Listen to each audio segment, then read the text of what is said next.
stunt. Diamonds look like they glowing.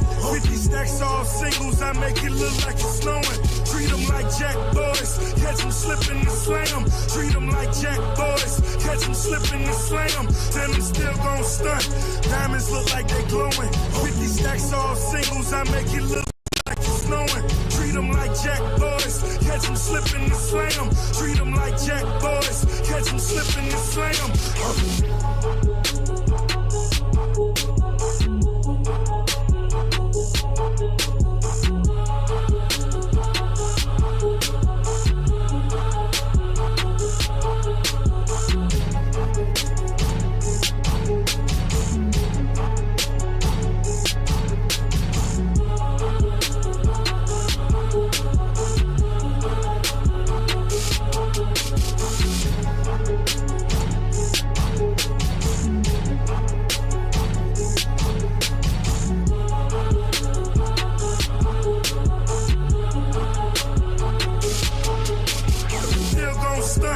Diamonds look like they glowing. 50 stacks all singles, I make it look like it's snowing. Treat them like jack boys, catch them slipping and slam. Treat them like jack boys, catch them slipping and slam. Then I'm still gon' stunt.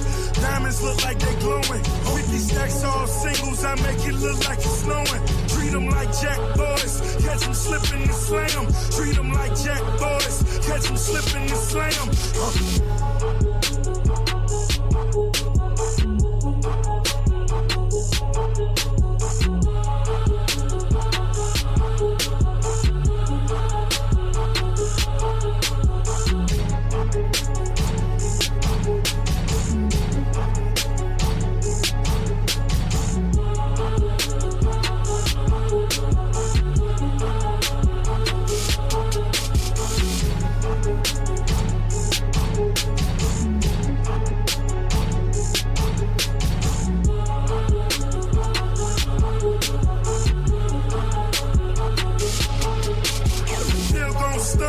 Diamonds look like they glowing.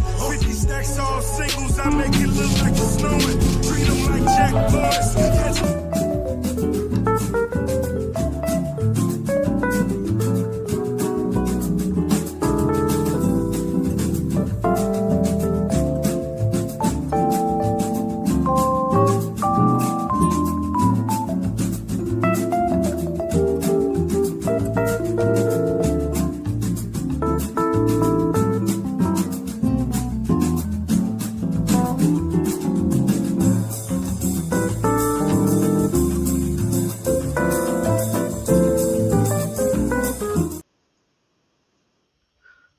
Welcome to another edition of We-On-Loc Nation channel. And I just got off of Brownie's live. Shout out to Brownie. It's quite funny because we happen to go through different topics, and I think one of them was about friends and it being platonic, and there's no such thing as a man being a girl's friend or some shit. I don't know. But then Clue's punk ass comes up there. And of course, I mentioned something about snow bunnies. Yeah, I said, no, somebody brought up Shannon Sharp. My bad. Someone brought up Shannon Sharp and was like, he's like, you know, the reason why we just stay friends and stay platonic, and this is the reason why Shannon Sharp is in the situation that he's in, and blah blah blah, whoopie whoopie woo. And I said he was fucking with them snow bunnies. That's the problem. And here come Clue. What's the problem with snow bunnies? What's the problem with snow bunnies? He never quits. I don't know what the problem is with these new Negroes. But they need to take a good look in the fucking mirror. They need to realize that black women, African women, were the only ones there. Through your pain, through your struggle, through your ethnicity, through everything. And you're going to throw that all away just because they won't talk to you? What type of sense does that make? We got 700, they got 7 million females on this planet, 7 million black females on this planet. Plus, if you're talking about Africa, and you can't find one, not freaking one. It's a damn shame. But anyway, we're arguing back and forth, and all hell breaks loose when, of course, I think it was 18. I think it was 8. I forgot what the brother's name was, but he was making way more sense than Clue was. I mean, we're talking about the same Clue, the same black Clue. I can't even call him black anymore because he disrespected Emmett Till. So at this moment, fuck Clue. Fuck him. You don't disrespect a 14-year-old boy that got brutally murdered by two white people, all because he was looking at smiling at a white woman. And this was back in like the 1800s or something like that. This man came all the way from Chicago to Mississippi to visit with his relatives, and all he was doing was just visiting family and just having fun. And the next thing you know, this old bitch cries wolf, and the two brothers drove all the way up to Chicago and dragged this little boy out of there and brutally murdered him. And this motherfucking Clue is going to say, what about this nigga?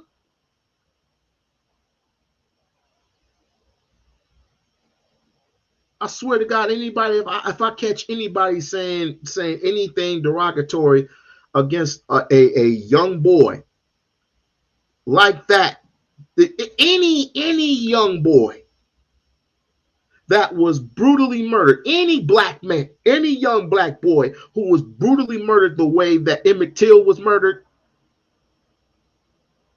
fuck you, I ain't got nothing to say to you. I told him next time, if I ever see you in real life, just know to bring that white sheet with you. Carve the little eyes out and just wear it. And just let me know that it's you. This is some horrific shit. And oh, by the way, she was going to cut off her live anyway. She said we had 5 minutes. I mean, Jesus. Of course, she had different shit to do. This is some foul ass bullshit. But of course, this is and mind you, this is the same man, right, that went over Q Butters live and tried to convince everybody who was black, because you only had like 100%, you get 100% of the people who go up there are black folks, and this white boy gonna try to tell us. And I tried saving his life. I said, Clue, you don't really believe what you're saying, right? He just kept he really believes it. He really believes that he's an American and he don't see color. Stupid. Real stupid. I mean, you can say that, but reality hits you. You don't even have to put a color behind it. You can put a nationality behind it. How about that? This ain't about color. You're absolutely right. This is not about color. This is about nationality. What nationality are you? You have plenty of these European cats capturing slaves, and it wasn't just Europeans either. We must keep it real. The Indians, they made a deal with the Indians to capture the people who were escaping, dead or alive, remember? And they brought them back scout. But then again, the Indians, of course, they had their day too. What everybody knows about the smallpox, right? Indians shook hands with the Pilgrims, and look who got fucked. So I guess in this situation, we're all fucked in this situation, right? And look who got the power. Look who got the wealth. And you got this idiot basking in his little white glory. Hello, Toby. It's good to see you, Toby. Hi, Toby. Oh, nigga, don't get in line, nigger. Don't get in line, you nigger. That's a good Toby. Just patting you upside the head. That's a good Toby. Why don't you go fetch me some water up the hill, Toby? This is his nigga Clue. So if you ever see Clue, those who are my mods, if you ever see Clue, just ban his ass. That's all I ask. Just ban him. Just ban him. Ban him. It's fuck. It's fuck you forever. On these live streams. Oh, you ever resort to violence? Oh, I haven't gotten violent with your ass yet. Pause. Now, I haven't gotten violent with you yet. I wouldn't dirty up my fists. I wouldn't dirty up my fists. I wouldn't even use my bullets. I would for you. No. I wouldn't even pay people to whoop your ass. I wouldn't even do that because you ain't worth it. You are not worth. You ain't even worth the slice. I just hope the next black panel that you go up to, I hope niggas cook you. And most likely they will. Most likely they will. But now that rant is gone, we just might as well just go to the one place that would definitely piss him off. Why don't we just go ahead to the quick of it, since this truly pisses him off. And action. Asian in America participates in the system of white supremacy. There is no Caucasian in America who does not benefit nor uphold the system of an equitable distribution of resources and opportunities. Stop acting. Did that just not? Anybody hear any sound? No sound coming from here. So I'm just gonna have to create another window. That's okay. I'm just gonna have to go ahead and create another window. And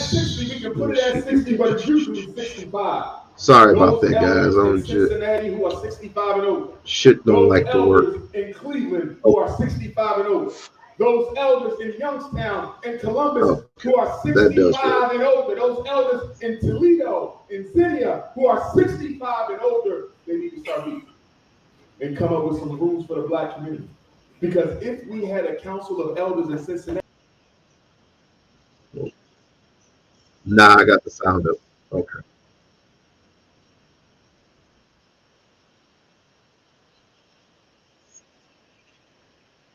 The black community in Cincinnati will be a more peaceful place. Holy shit, that didn't work. Oh no, I got. Okay, now it works. Okay. Brothers and sisters, one of the things we're going to have to rebuild in the black community as we move forward, and that is we're going to have to rebuild the council of elders in every black community. If you here and you 65 years or older, and if we were to put it at 60, we can put it at 60, but it's usually 65. Those elders in Cincinnati who are 65 and older. Those elders in Cleveland who are 65 and older. Those elders in Youngstown and Columbus who are 65 and older. Those elders in Toledo, in Xenia who are 65 and older, they need to start meeting and come up with some rules for the black community. Because if we had a council of elders in Cincinnati, half the violence could be cut down. If we had a council of elders in Cincinnati, we won't be fighting each other in family court, in child support court. If we had a council of elders to resolve the disputes we have between each other, the black community in Cincinnati would be a more peaceable place. There is nothing more embarrassing to our ancestors than to see black people running back to the same people who once owned them to solve their domestic disagreements. Have you ever seen something like that in your life? The only thing worse than that is when I walk into a house to do therapy and I see a picture of a Caucasian Jesus on the ground. Which I know Clue would definitely like that. Jesus is not a color.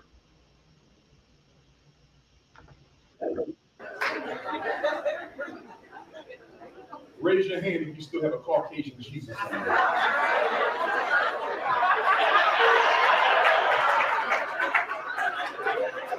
I don't have a problem with him having one. Well, he's Caucasian. The question is, why do you have one? Oh, brothers and sisters, we need our council of elders. But you know what else we need? We need black men to come back into the black community and work with our boys.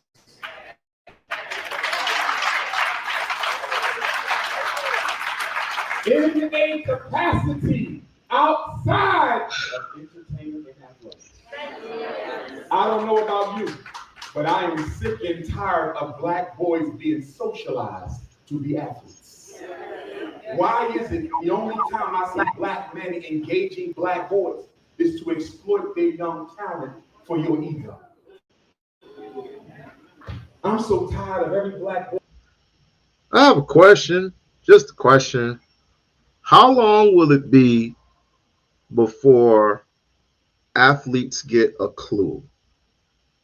You see with the Shannon, you see with the Shannon Sharp situation. Get it? Yeah, you want this chocolate thunder in you? Oh yeah. And the next thing you know, oh, I'm suing you for $50 million. When are y'all gonna learn your lesson? Travis Hunter, you have been warned. You have been warned. Boy, you want to be a football player, a rapper, and a basketball player. Listen, I've been speaking at career days for 25 years. And guess what? For 25 years, black boys are still raising their hand to tell Dr. Umar, I want to be a football player, a rapper, or a basketball player. Guess whose fault that is? That's not Lil Wayne's fault. That's not 50 Cent's fault. That's not LeBron James's fault. You know who's at fault for that? Professional black men. You Negroes in this room who live in white neighborhoods, who make too much money to come back to the hood and do something other than be a damn coach. We don't need you to be a coach. We need you to be a father figure to boys who don't have one. And can we please stop blaming single black mothers for everything that goes wrong in the black community? We should be thanking single black mothers for holding it together. Now, I would agree that when you bring a child into this world, it is your responsibility as parents. I didn't say single mother, I didn't say single father. I said parents. A man and a woman and a man, to raise your children as hard as you can to make sure that they are all that they can be. Teach them love as well as discipline. I do agree with that. However, well, adding to it, it is your responsibility, not the child's, your responsibility to see that child gets the best education that there is. And you know where education starts? With you.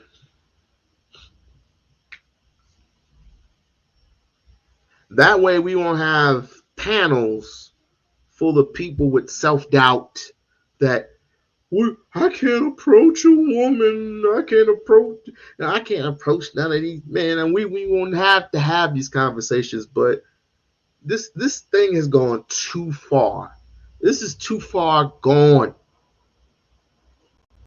I don't know about this. I just don't know. I don't know about this generation. I just don't know.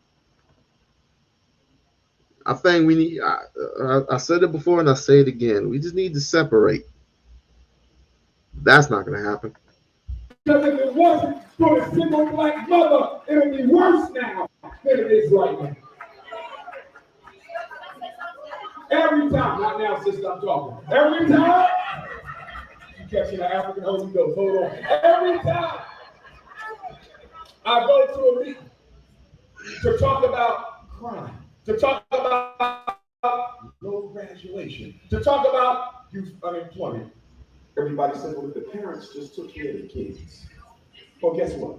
Over 60% of our children are raised by a single mother with multiple children, working multiple jobs. With her own medical issues, she got to manage as well. And you mean to tell me with everything that a single black mother has to do, we would have burdened her with even more, but put no burden on the church at all. Put no burden on our black elected officials at all. Put no burden on our community organizations at all. Put no burden on our black businesses at all. You mean to tell me you got institutions who's supposed to be about the black family, who ain't doing much for the black family? Mm-hmm. But we're going to scapegoat the black mother. What a shame that is. Whether they're their own or not, when that boy gets to be 10 years old, the men take him from their mother and turn him into a man. We don't do that. We take him from their mother and turn him into a man from their mother and turn him into a football player. What happened to taking him from their mother and turn him into a man?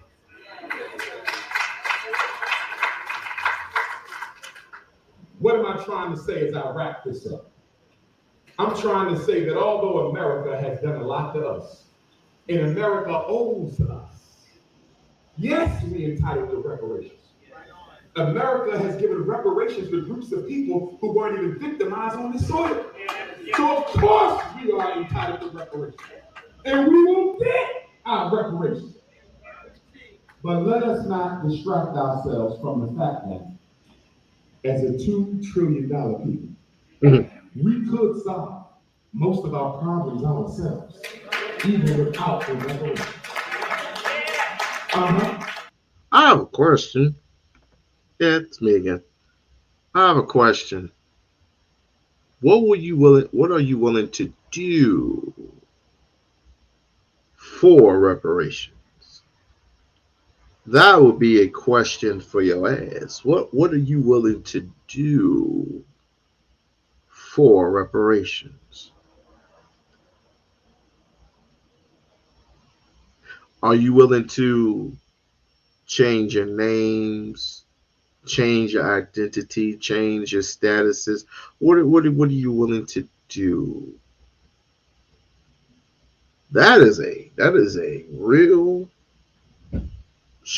strengthening question there. But I ain't gonna get no answer. Why are we not buying up the vacant schools in Cincinnati and turning them into independent black schools? Why are we not coming together to build an independent black bank of Cincinnati so we can finance all of our brothers and sisters into their own businesses? Why we ain't building a central black supermarket in Cincinnati so our people can eat real food, not that stale food and fake food that you get from these supermarkets around here? Why are we not coming together to build a central black manufacturing sector or distribution network? Come on, brothers and sisters. With all of us who dying in these hospitals, our elders that kept us off during COVID, and we still don't want to build our own hospitals, but we will spend $2 billion a year on Air Jordans, $4 billion a year on liquor. I mean, I have to admit, I have a weakness. I do have a weakness for Air Jordans. I have a weakness for Air Jordans because back then, back in the 90s, early 2000s, I couldn't afford them. I was putting like my first pair of Jordans, I put them on layaway. You know how long it took me to get them out of layaway? And by the time I got them out of layaway, everybody was already rocking with this shit. So that's one of my weaknesses. But I've earned I've earned at least one pair. I earned it. $1 billion a year on chicken, turkey, beef, and pork, financing your own cancer diagnosis. All I'm saying is they owe us, but you owe yourselves first. What good is external reparations without an internal reparations to come before you? I want to say something to our Caucasians visiting tonight. Because some of you may leave here and say, he was a racist. And I need you to understand something. That I harbor no hate or ill will towards anyone in this room, no matter what your color. But I want you to understand as Caucasian people that you have created a set of circumstances that have put Black people in the situation that we are in. And rather than address those circumstances, you would rather forget the crimes of the past and act like you don't have solutions for the present. The truth of the matter is, every Caucasian in America participates in the system of white supremacy. There is no Caucasian in America who does not benefit nor uphold the system of inequitable distribution. Calvin, we don't have Kmart anymore. There is no such thing as Kmart. Not anymore. Of resources and opportunities. So if you really care about making Cincinnati fair to Black people, you will go back to your white communities. You will go back to your white neighborhoods and your white friends and your white organizations, and you will fight to end racism amongst white people. There's nothing more hypocritical than for a Caucasian to join a Black organization claiming to fight against racism. Why do you need to join Black people to fight against a problem that originates with your people?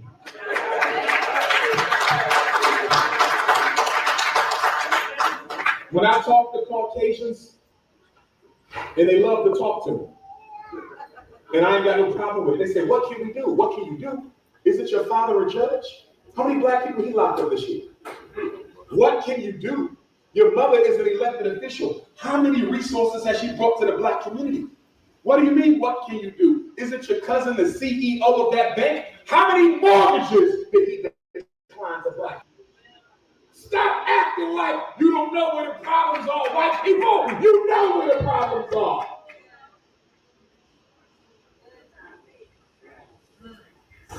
And I cannot change my message because you are here.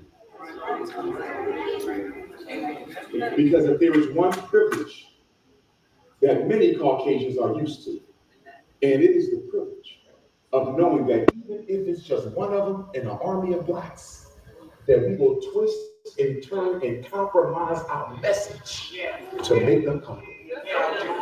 And on a day that my 4 times great-grand-cousin Frederick Douglass joined the ancestors, in his honor, I refuse to not speak truth to power when I have an opportunity to.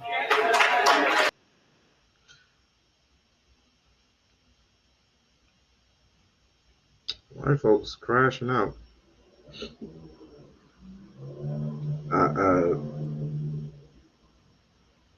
I want to ask this general. I want to ask this question, and hopefully, no, I know what. Just in case somebody white taps, and I want to ask this general question: why is it that every time a situation arises, when you do something to harm someone, and they become unalived, it's okay when you do it. But it's a different type of standard when we do. I just need to answer that question. In a sense, in the Bible, doesn't it say an eye for an eye or something like that? All these draft picks need to dump their women. All these draft picks. Oh yes, oh yes. But it's like they're under some type of when you sign a contract or something like that, they're under some type of, I don't know, some type of formalization or something like that. They're in some type of program and they tell you who to date and who not to date, what to do and what not to do. And I know Chris Carter's a part of that bullshit, but either way, it doesn't matter to me because what's going to happen is same thing's going to happen. It's going to continue and continue and continue and continue. And 9 times out of 10, it's gonna be some white folks. But let me not tell you that. Let me tell you. Let Shannon Sharp tell you. I'm like, nigga, I didn't know she was that good. And he act like he didn't know. Oh, I didn't know that I would be. I didn't know I would be recorded. But he gonna tell not Calvin Johnson. What's his face? He's like, ooh, child. Like, yep, you caught up. Now look at you. You're on the verge of signing $100 million contract because of your podcast money. You're on ESPN. Well, were on ESPN. Were on ESPN. Now there are rumors that they are banning you, and they're tired of the scandal. Ah, boy. Well, lessons shall be learned. Lessons shall be learned. Now, I don't follow sports because again, it's predicated to white folks, and I just can't stand them right now. Because every situation I turn around, it always has to be a white woman. It always has to be that white woman. Now, this was a 19-year-old. They dated on and off for a year, and I'm like, you got a divorce from one white woman. You've been dating ever since then other white women. I don't understand it. And I said it myself. I said, what is a 19-year-old doing with a 56-year-old man? In his podcast, I think some black girl was up there he was talking to. He's like, are you single? And I'm thinking, how old are you? It's like, I'm 30. No, you need to be hey, you wanna F around and you wanna pay a chick to F you, then that's cool. That's cool. But put the money up front, record the money, right? Record the money that you willing to pay her, record it, have a contract signing, boom, back, boom. You're done. Give her a copy. You got the original. Do what you got to do and be out. But no. Let's see what the hell is going on.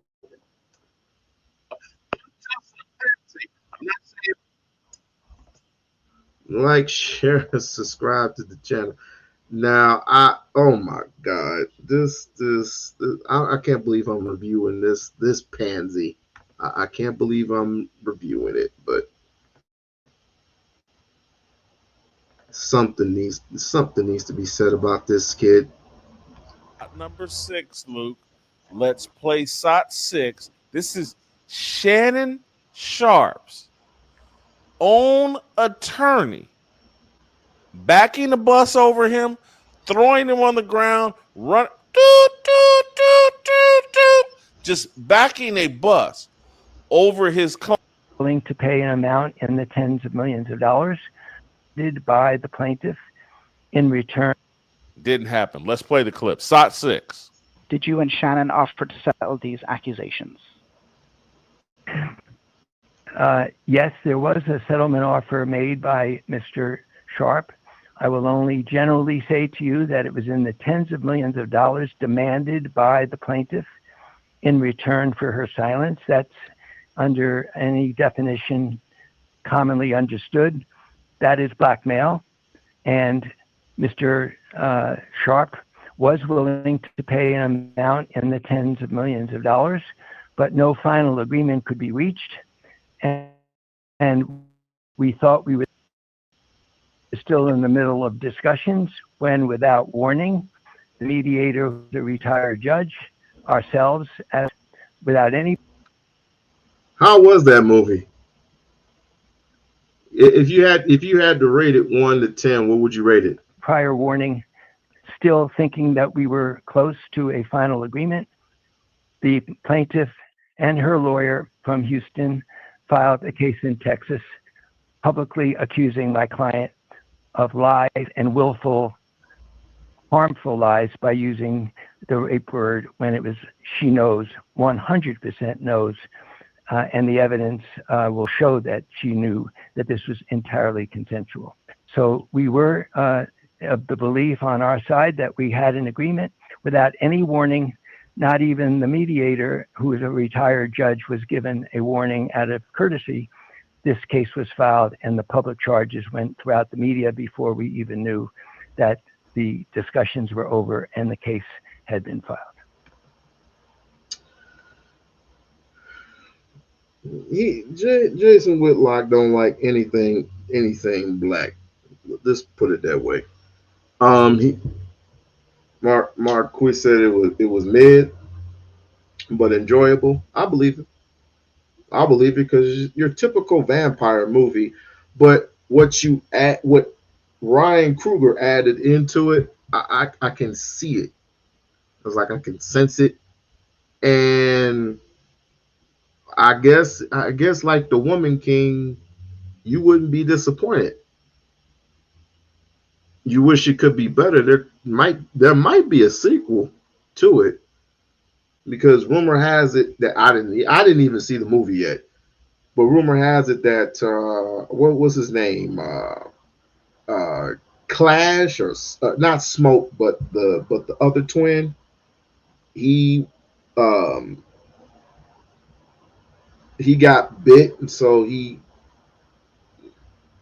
he's a vampire, and he lived it. He has eternal life, and the woman that turned him, she's still with him. And Stack, that's his name, Stack.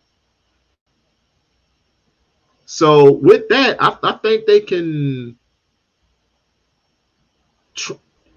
translate that. They can transition that somehow into a different movie, but I didn't even see it yet. What was it? Was it that horrifying?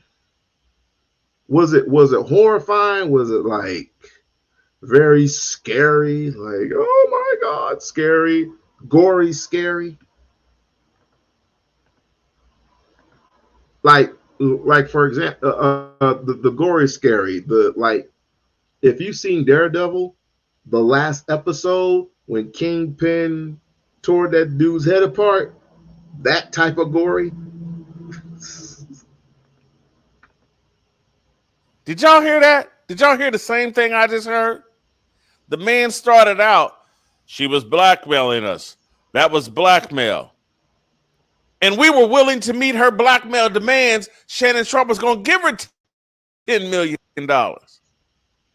And then without any warning, She says, nah, I'm file this $50 million suit. Screw the tens of millions of dollars. I want to take Shannon down. This woman don't care about the money. She's got dirt on Shannon Sharpe. He knows it's an impossible explanation. The woman was 19 when they met. The dude, he was 54. Yeah, look, this is a cautionary tale. You can make fun of me. You cannot like me. You can think I'm jealous. You can think, oh, Jason, this doesn't like black men. No, there are a group of people out there, and it's a lot of y'all. Black people, white people, Jewish people, liberal people, conservative people. Jason, don't give black men good advice. Make sure they're all just as irresponsible, controlled by their smallest head, like Shannon Sharpe, so we can continue to put puppet strings on them and use them whenever we need a useful idiot. But you had a white supremacist on your show, and you have the nerve to give free advice.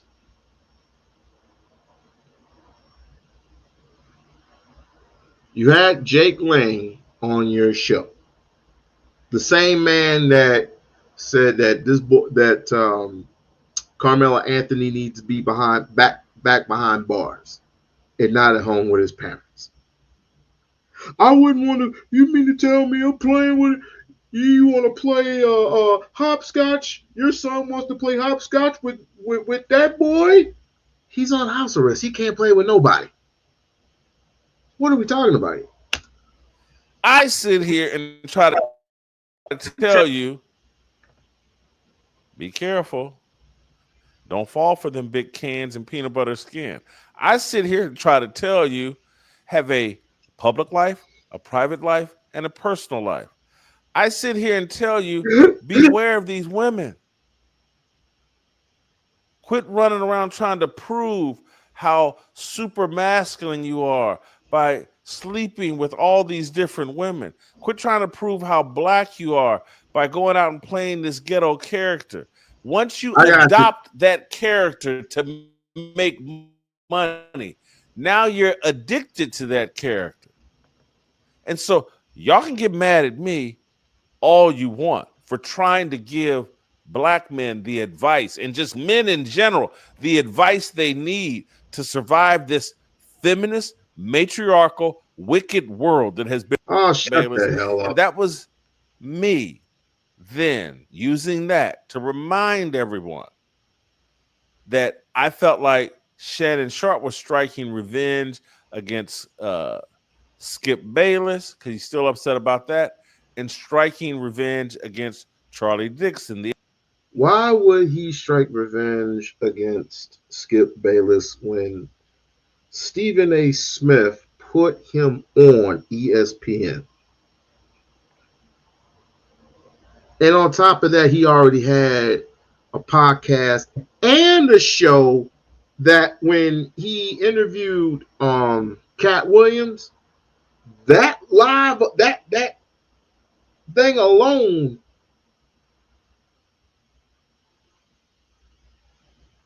what did it have? Like over a million views? So obviously he was doing something right.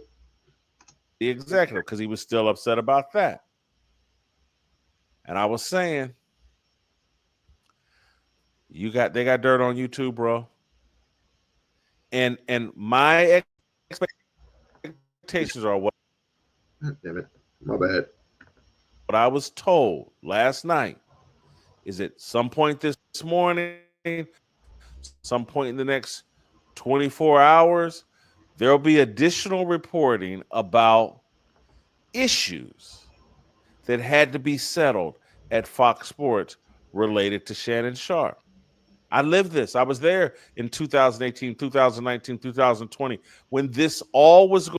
True, but I have no idea why a 54-year-old man is dating a 19, 20-year-old. I know y'all like. To be out here bragging about smashing these young things, but that's not a flex to me. You 54 years old. You should be laid up with your wife and kids, taking your cholesterol medicine, minding your damn business. We need discipline and stability. That's. And I ain't talking about just Shannon. I'm just talking about all of us in general. Men need. I can't believe this nigga was talking. I can't believe he's talking to after the bullshit. You know what? This is not about it's not about anybody from the Breakfast Club, Charlemagne the God. It's not about any of them. It's about the simple fact that one man made a mistake. One man made a whoa. Did I say mistake? He made a decision. That's my fault, y'all. I said the wrong word. He made a decision. It wasn't a mistake.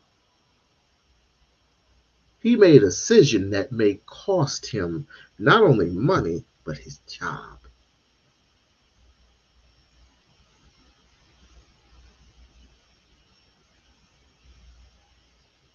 Is he going to be okay? Absolutely. But something that he loves is going to be taken away from him all because he done effed around and got with somebody 4 times she got with somebody 4 times his senior. And for what? They can get married, ride off into the sunset, be with them. Or they're Kathleen Turner and they're Michael Douglas. Because you know, not Kathleen Turner. Is it Kathleen Turner?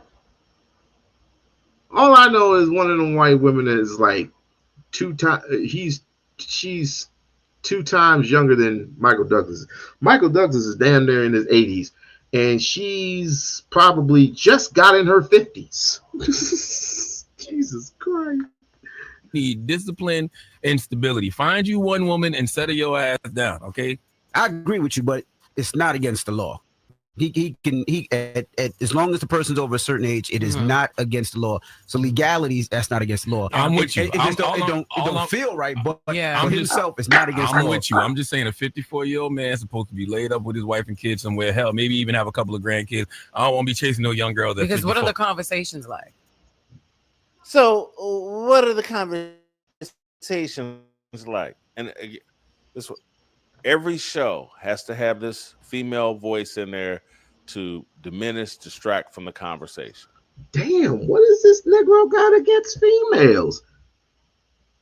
Didn't you just have like a female on your show criticizing LeVar Ball of being too hostile to a white woman? Now you don't like females. Oh shit. Because I'm just going to keep it too real. Talking to you all, good luck with that. The Bible tells you God loves a quiet woman. Y'all just running off with the mouth. But I'm getting distracted. Wow. You showed he ain't getting no pussy. I'm getting distracted. Charlemagne's talking good sense here. 54-year-old man chasing a 19-year-old at the gym, putting himself in position to even make this type of mistake. Charlemagne sounds just like me in this show. And y'all know how Charlemagne feels about me. I'm an idiot. I'm a sellout. How dare I criticize Colin Kaepernick, who destroyed his NFL career, who 8, 9, 10 years later said, I'm working out. I still want to play. And I was like, hey, dummy, idiot, get up off your knees. Tell that Egyptian white woman who's controlling you to play her role. Quit taking a dump on the white parents who saved your life and took you in when your white mama and your likely Middle Eastern daddy, who you are calling black, when they didn't want you. When I was telling Colin Kaepernick the truth, everybody was taking a dump on me. Y'all were all on that BLM BS. I'm trying to tell them. Anybody who has a podcast that no one knows about, no one gives a shit about, and just disperse his guilt on the world has got to be the most ignorance. But no, he's safe in his own lair right now. He is literally safe. And he is crashing out in a way that makes sense to him.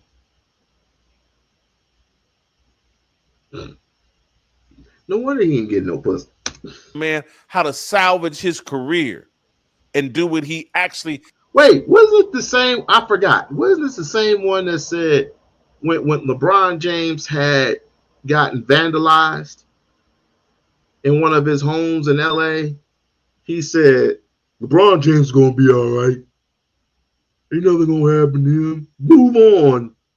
This is America.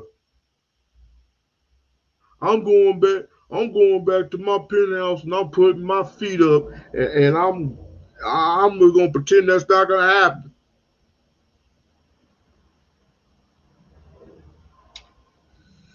The same argument that I had with Clue today is the same argument that I don't mind having with none of you Negroes who think that racism does not exist anymore. I don't mind having that argument. I don't. Because I'm going to put a mirror up to your fucking face. Show you who you truly are. Can't take everybody with you. Has a passion for and is qualified for playing football. Y'all wanted him as some useful idiot symbol who is now miserable and has thrown away his football career and is now some blowout Afro idiot symbol who could never defend his positions. But now here's Charlemagne, Johnny come lately, starting to talk some sense. I don't want to take a dump on him. I want to tip my hat to Charlemagne for finally making real sense. But maybe he knows because Charlemagne, as Kwame Brown likes to call him, the lesser charge, remembers when he was in his early 20s and got accused of rape by a teenage girl. In a 20-minute video about Shannon Sharpe, everything else was just throwing banana peels and let me back up, let me get away from. I'm Revis Island now. I'm a shut down corner. Look at this back pedal. Let's play SOT number 1. Number 1, I was not there. I can provide no eyewitness account. And even though I got love and respect for Shannon Sharpe, and I'm sincerely hopeful and prayerful that he is completely innocent of the allegations that have been levied against him, I can't sit here and speak to his innocence or guilt from a knowledgeable place because I have nothing to do with this. I haven't seen anything. I don't know anything. I don't even know this person. I know what the reports say. I know the reports, the things that have been reported on a multitude of outlets, from the AP to the New York Post to Forbes to TMZ and then everything in between. I mean, I can't even count the number of publications that have talked about it or written about it, networks, etc. It's all over the internet. It's everywhere. That ain't Shannon Sharpe's friend. That's someone that stuck his finger in the air, figured out which way the wind's blowing, and is back. Boy, I done read all these stories and all these media outlets, and where there's smoke, there's fire. And I don't know what happened here. This is the coward's way out. And I know I wasn't in business with Shannon Sharpe. And so it's a lot easier for me to speak the truth and to tell y'all years ago. Shit. Hold on. What does he have to say about Dr. Umar? Hold on. I didn't know about this. Hold on. Before I get deep again, Luke, this is SOT number 7. Shannon Sharpe, I'm going to stand with you, my brother. Shannon Sharp, I'm going to stand with you, my brother, on one condition. I'm getting text messages from all over the African universe telling me that Shannon Sharp was accused of the unspeakable. I'm getting text messages telling me that Shannon Sharp was accused of the unspeakable. I'm going to stand with my uncle Shannon Sharp. I'm going to stand with my uncle Shannon Sharp. I'm going to stand with Uncle Shay Shay on one condition. Uncle Shay Shay, no more snow bunnies after this scandal. If you cannot promise me that you will never seek the company of another snow bunny, I cannot stand with you. Uncle Shay Shay. Uncle Shay Shay. I'm standing with you, Unc. I think it's a scam. I'm standing with you, Unc. I think it's a scam. I'm standing with Uncle Shannon Sharp on this one. I'm standing with Uncle Shannon Sharp on this one. But Uncle Shay Shay, no more bunnies after this. Can somebody confirm if he's being accused by snow bunnies or Afro-Queens? The reason why I'm laughing is because I can't get used to that word, that is snow bunny. I usually call them cave bitches, but it's snow bunnies. Let's move on. Is Uncle Shannon being accused of snow bunnies or Afro-Queens? Who can confirm? He's standing with Shannon Sharp. What does that mean? How is Umar Johnson gonna stand with Shannon Sharp? Can anyone confirm whether he was with snow bunnies or Afro-Queens? Well, Umar, I gotta break some news to you, bro. Now I done told you a long time ago. Shannon likes to play in the snow. And this is the little 19-year-old, 20-year-old snowflake. There are pictures out there. The information's not hidden. Luke, dig it up, throw it on screen. It's all over the internet. The pictures of this young 19, 20-year-old Gabby or whatever. Obviously, I'm not trying to take a dump on it, but Shannon Sharp has a preference. And no one here should be surprised. It is what it is. While we're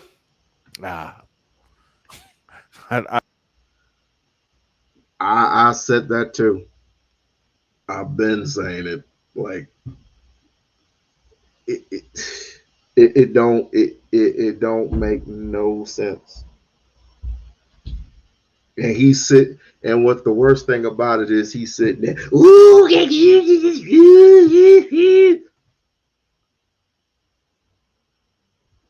Chad Johnson, Chad Johnson, he ain't no good either, but I don't fuck with Chad.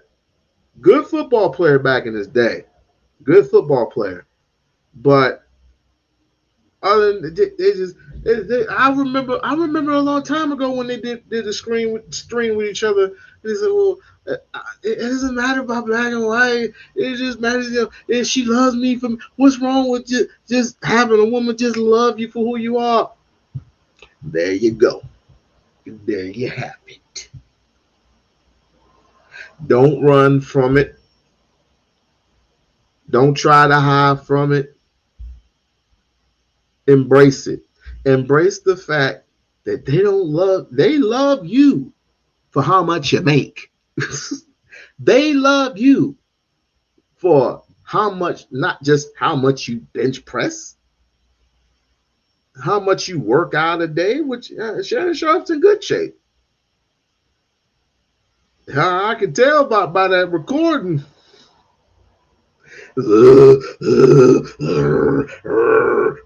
Like, is there a dog in that mother?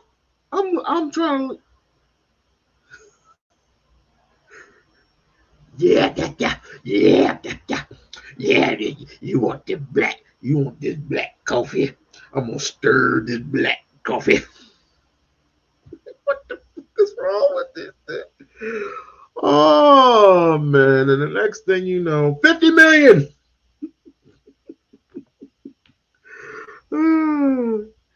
Shannon stays ridiculous. Chad about how he products himself. Chad don't know anything about no damn podcasting because he don't say nothing peculiar, profound half the time. He's just mediocre. Now, possibly maybe if you had Terrell Owens up there, it'll possibly be a different field. But either way, Chris Carter, I would rather speak to Chris Carter, but Chris Carter I don't know. I'm done with these old ass athletes.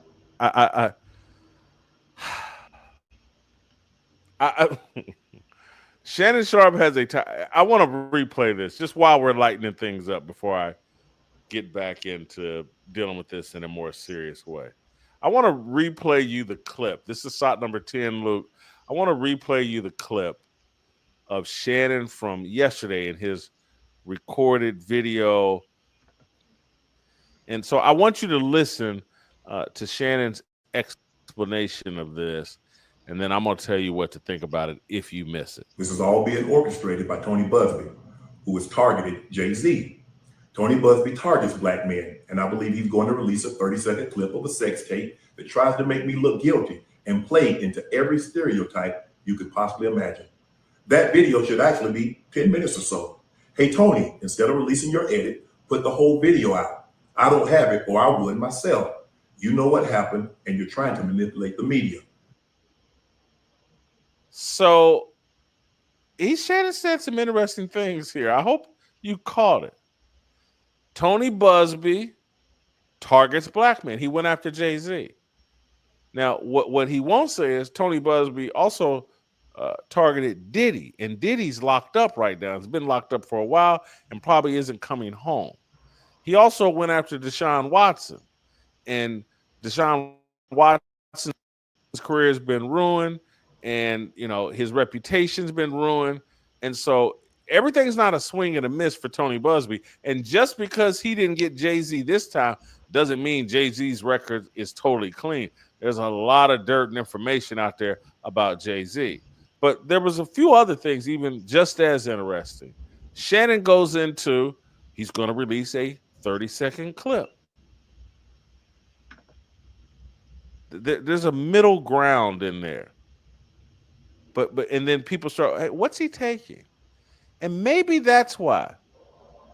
And I want y'all to dig up this clip and place the clip of Shannon Sharp at that Lakers game, nearly getting in a fight. He's there with his side piece, stylist, Hollywood, whatever, and he nearly gets in a fight with the Memphis Grizzlies, I believe.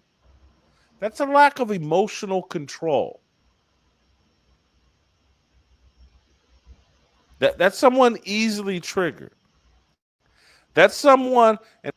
That story's gonna get his ass whooped. You don't give a damn how tall you are. You don't get into no black shit.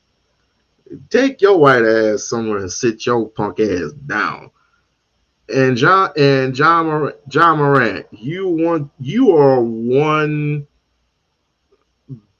bad play away from getting expelled from the NBA. Keep doing what you're doing, my nigga. And again, this is why he was willing to offer up a $10 million settlement. Because when this pretty young thing, white girl says, hey, he snapped and tried to strangle me. And she's got him on tape. They played that audio of him talking about strangling her.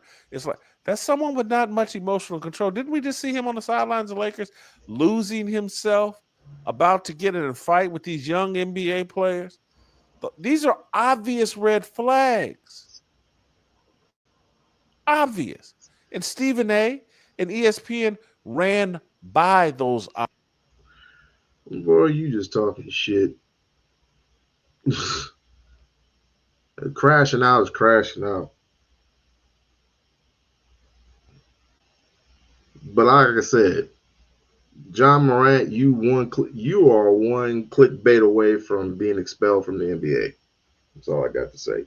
You're making millions and millions of dollars every year, and you already got caught on tape saying, "Are you sorry for what happened?" Blah blah blah blah blah.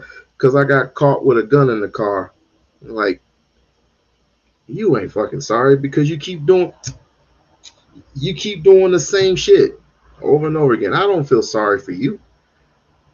Hey, boo. I don't feel sorry for you. Babe, you got a few minutes. I need to get something off my chest. I need to get something off of my chest, and I need to get it off. I can't hold it any longer. I cannot hold it any longer. Please, if you have a few minutes, I just need to get something off my chest. But that other guy, a Australian guy, sit your ass down somewhere. I am getting sick and tired of seeing these white motherfuckers just get up in everybody's shit. Stop. I just woke up. It's 2 p.m. I almost forgot. It's like, y'all, you on the other side of town. Shit. I am merely getting sick and tired of these dudes just white people. Sit your ass down. Just sit down. Cause you one clip hop skipping a beat away from getting your ass whooped. This situation with Carmelo Anthony, not the Carmelo Anthony, the basketball player. I'm sorry, Carmelo Anthony, the track it's not the track star, but the high schooler. Because of that situation, get a clue. Just get a goddamn clue. Anyway, white people are just crashing out. Everybody crashed, but I've never seen this much crash out from white folks before. Never seen it. Vaughn. Boy, do I have a story for you. Let me see.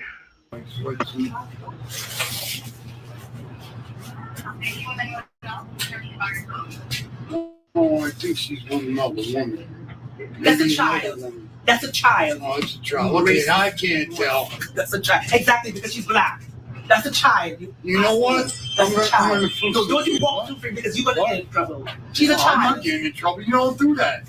Maybe you do it over there in Zaire, but you don't do it here. There it is. There it is. The black woman, you do it in Zaire. Well, you're Wow. You're black here. Wow. I'm white. And you still won't. And you're a fool. Throw glass. Hey, sweetheart, how you doing? Hey, good morning. I'm doing okay. How you doing?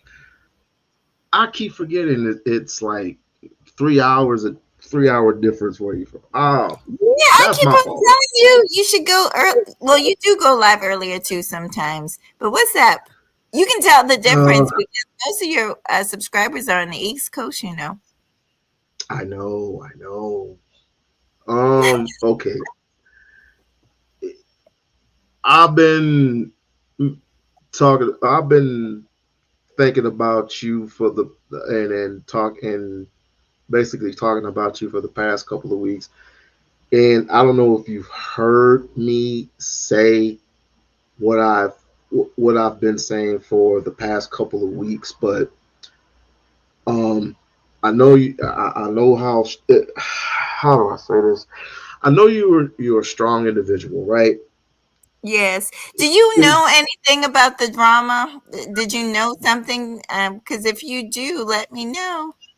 I last time I heard somebody was doxing pictures of you or something.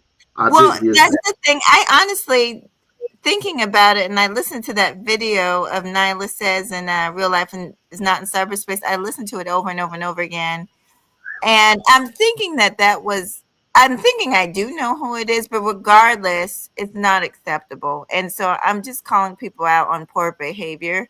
Poor behavior in our space specifically has been going on a long time, and it's just unacceptable. It's not right.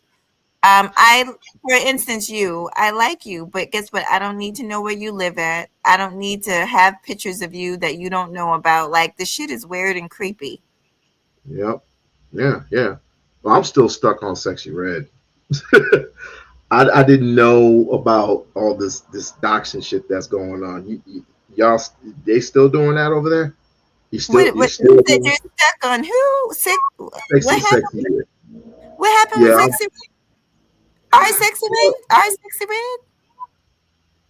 You remember that live stream when you did it? Let me tell you about. Let me just say this now. Oh God, I hope she don't go do a video on me. But I didn't even realize it because people just don't realize, especially when I do my interviews, or even a lot of times, people do not understand. I am literally driving, I would say 70% of the time, when I jump on people's live streams, and I have a Bluetooth.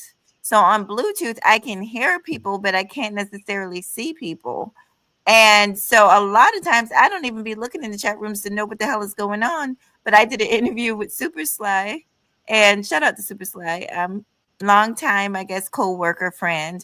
And anyway, he mentioned that she was saying stuff basically in the chat. So I went back and watched the video and noticed, but I really don't beef like I don't have. And what I found out about her that's really funny is she just does this stuff for, I'm realizing that I think it's just her way to do for fun, to just sometimes just have something like to talk about basically. But I don't think she takes it too seriously, and I for sure don't take it seriously. So we've never really had a beef, but basically she just kept on mentioning my name, but she would go on her live stream and say that was mentioning her name. And I'm like, girl, stop it. I didn't even know you were talking about me. I do know she had me blocked, and I did mention it on Regis because I was like, why you, if somebody doesn't do something to me, I'm not going to block them. I used to be subscribed to her. I used to watch her. I still watch her, but I used to actually be in her chat room. I donated. Sexy Red has never donated to me. I donated to Sexy Red at least 3 times. So I do not understand why she blocked me, but it's okay, child. I don't care. I could care less. I'm about to go buy a fucking 30,000. Well, I was looking at a $50,000 car, and then I was like, I need to calm down. So I'm gonna go look at a Audi tomorrow. All right. Yes, Right, right, clean. I like that. And now you got some other issues that you're dealing with, and I don't want to be in your way. I don't have no issues. I don't have no issues. I'm just tired of sitting back watching people act a fool. And I know that, I know about that. A lot of y'all might have had a pass, right? You got your pass with Raw. Other people have their pass with Raw. But with that particular situation, I know for a fact that Raw was ignoring that girl, and she still was posting pictures, and it was just constant harassment. And I don't like anybody to be harassed. I really don't. It's like, okay, that's enough. Go ahead. Let's get a life here. Like, let's talk about something else. And we got to stop when we see people being harassed and bullied. We got to stop just letting it be okay, because it's not okay. It's not okay. Some people, now I'm gonna be honest, people do things, and sometimes they need to get their ass tore out the frame on here. But it shouldn't be an everyday, all day thing. And we beef. And but that situation, it was not that type of situation, because like I said, what I saw was not even quote unquote a real doxing. The address was blacked out, and it was a wrong address. So girl, you just want a reason to be fucking mad. please be quiet. My point is, you over there being called names, horrible names that I never called you, but you got up here and called me all kinds of names, didn't you? And you got up here and called DC and Robbie all kinds of names, like you was Just you was start FB. controversy just because you want that attention. That don't even Right. make no sense, man. And get this. Not only do you start a controversy because you want attention, you want people to think you're a certain type of way, but then just beating on the chest, child, going on. Like I said, it seemed like they was trying to intimidate me by going on to Auntie's show because everybody kind of knows who I support. I support you. I support Auntie. I support all. I don't have nothing against nobody. I really don't. But I won't be intimidated on here. Like at the end of the day, I'm a grown woman. I pay my own bills. Nobody don't do shit for me. So I don't need you like that. Just like who are you, girl? I'm almost 50. I'm 45 years old. We-On-Loc. 45 years old. That person, I don't even know if that person is 40 years old. So I'm not gonna be bullied on here. A good-looking 45-year-old woman, I would add. Thank you. But I digress. You a good Which looking kind of man. it does piss me off that you be calling yourself fat. You damn well you know. Well, I'm talking about if you I've already done it, but if you compare from when I first came on here over 10 years ago, yeah, there's been close to a 30-pound weight gain. So I'm just different from people who've been following me from the very beginning. Yes, I have gained weight and they know that. So that's what I'm talking about. And then with my health, I don't yeah. care. I don't Well, care. I care, and we should all care about our health, right? We should care. I know all that. Hey, look, you a healthy fat woman. This is put it that way. Well, actually, in seriousness, it's actually not okay when and this is a good thing to talk about. If you gain an unusual amount of weight really fast, that's not good. You need to have your what's it called? Your lymphs check, because you could have an issue with your lymph nodes and your body can be holding water. So we got to tell people the truth now. We got to tell people the truth. It's not okay to gain weight very fast, like within a period of months. That's if you gain 20 pounds in a period of 2 months, that's not healthy. So I'm under the care of a doctor. But if you also lose weight in a period of months, people need to be checking up on themselves, you know. Yeah, always check your blood sugar also. Yeah. Always check on your blood sugars And that's something else. Did you know that I'm also pre-diabetic? So yeah. I'm in that same boat. So I'm in that same boat. I haven't taken my metformin in quite a while. My mom. Well, you don't. Are you exercising and doing other things to keep that blood sugar down? Pretty much, yeah. Good. Pretty much. I mean, my mom. I have been lazy. I have been laid back and lazy, but I had to get back into it. So yeah, we all do. Listen, it's life. We're working. We're trying to raise families, pay bills, and shit. Life can be stressful. It's not easy. Aging is. Me and my aunt just talked about this. Aging is not easy, but we just try to do it the best we can. Yeah. Just drink lots of water and just walk around, exercise. Take the lessons from Damian Wayans. Damian Wayans had to have surgery. Damian Williams, whatever. He had type 2 diabetes. Yeah, so he sure did.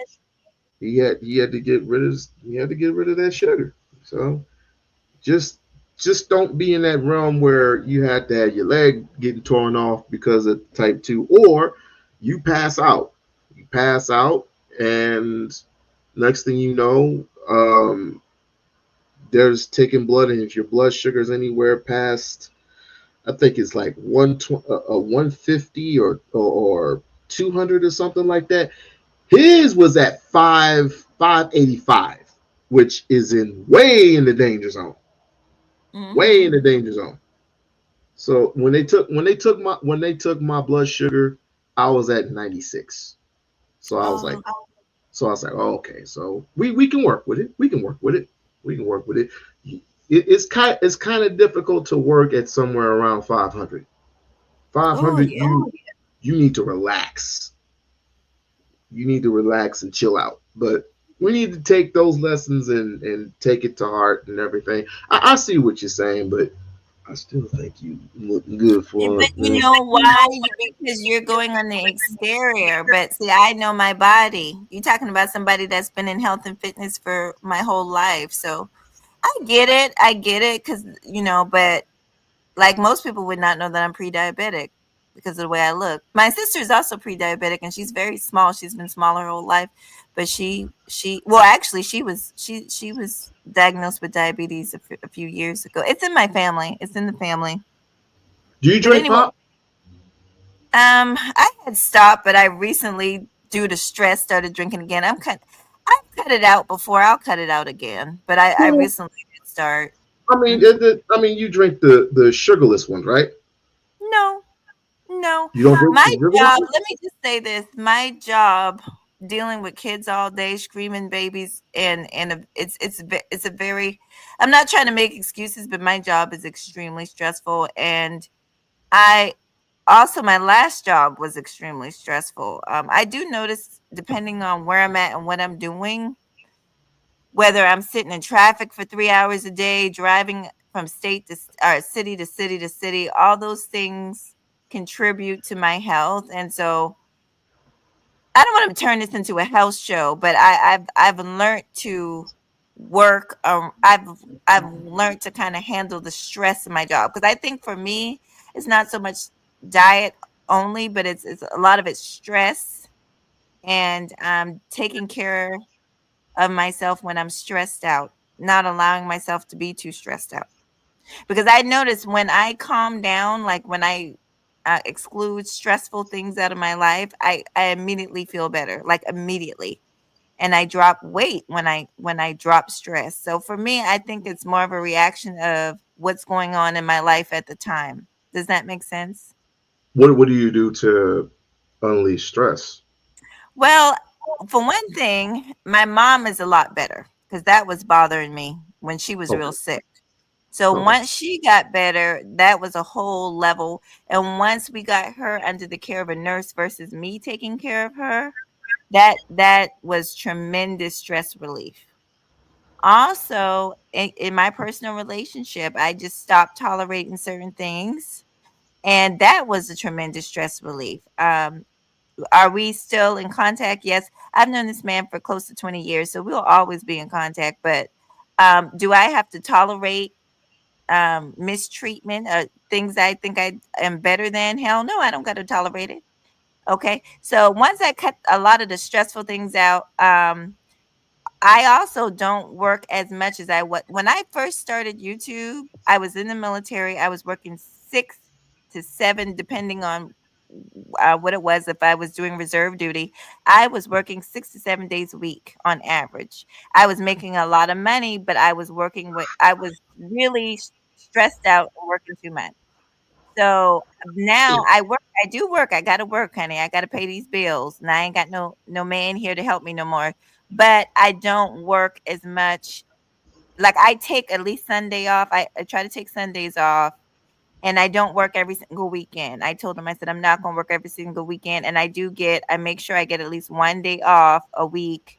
Um so whether it's a weekend, or one day during the week, every 2 weeks, I try to make sure I get days off so I can chill and relax.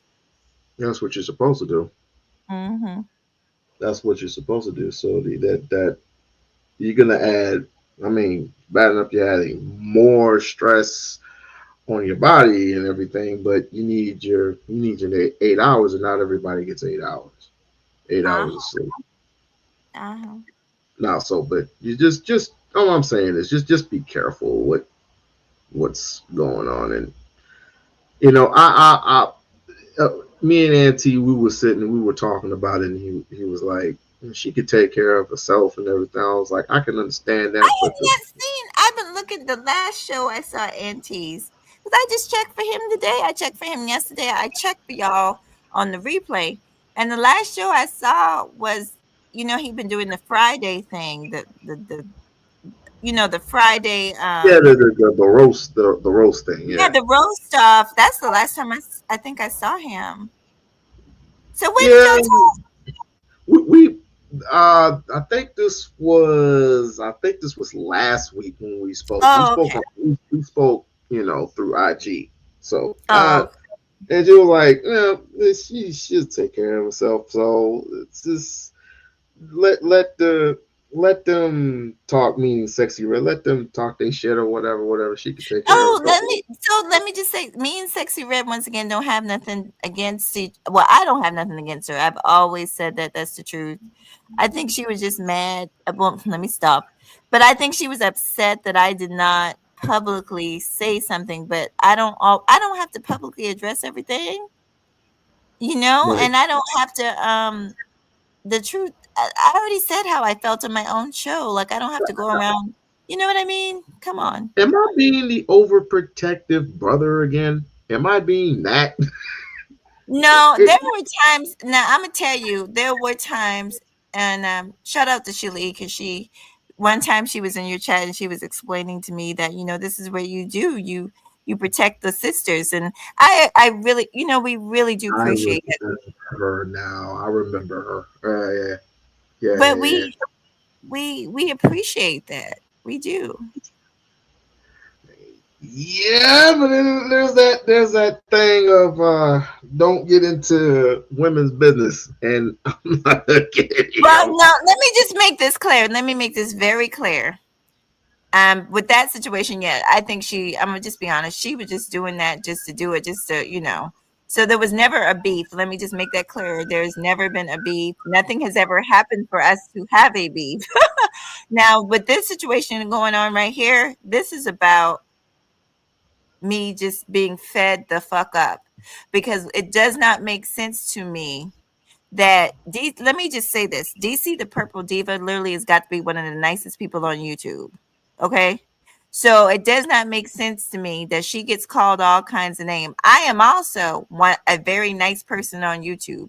So why am I being called scary, a punk bee, and all this and that, and you trying to bully me, but yet your best friend is over there calling you the P word, they calling you fat, they calling you all kinds of shit, and you ain't got nothing to say. You could hear birds chirp. It doesn't make sense. So I'm just calling out okay, if we're gonna have this energy that we're quote unquote queen bee on here, right? And that's something these women need to really get over. There's not a lot of women on here. We should not be fighting each other because we're already fighting these talking points, right? We got men on here who don't respect us. We don't need to be fighting each other. Yeah, I know some of us are gonna have beef and stuff, but it should not be an everyday thing. You ain't never, even though you haven't known me that long, We-On-Loc, you ain't never seen me just post content creators pictures or their chin or their wig or every fucking day for months and months. That shit is obsessive. And that's real. That's real. I haven't. That's crazy, and I won't because it'll make me look crazy. As a matter of fact, you don't beef like that. I don't, and the thing, you know why? Because I have a life out of YouTube, and no offense, I love y'all, but I don't wake up thinking about any of y'all during my day-to-day life, and I don't go to bed thinking about y'all. I'm not going to take the time to find no pictures of any of y'all, even if what the fuck. And I've had people send me stuff.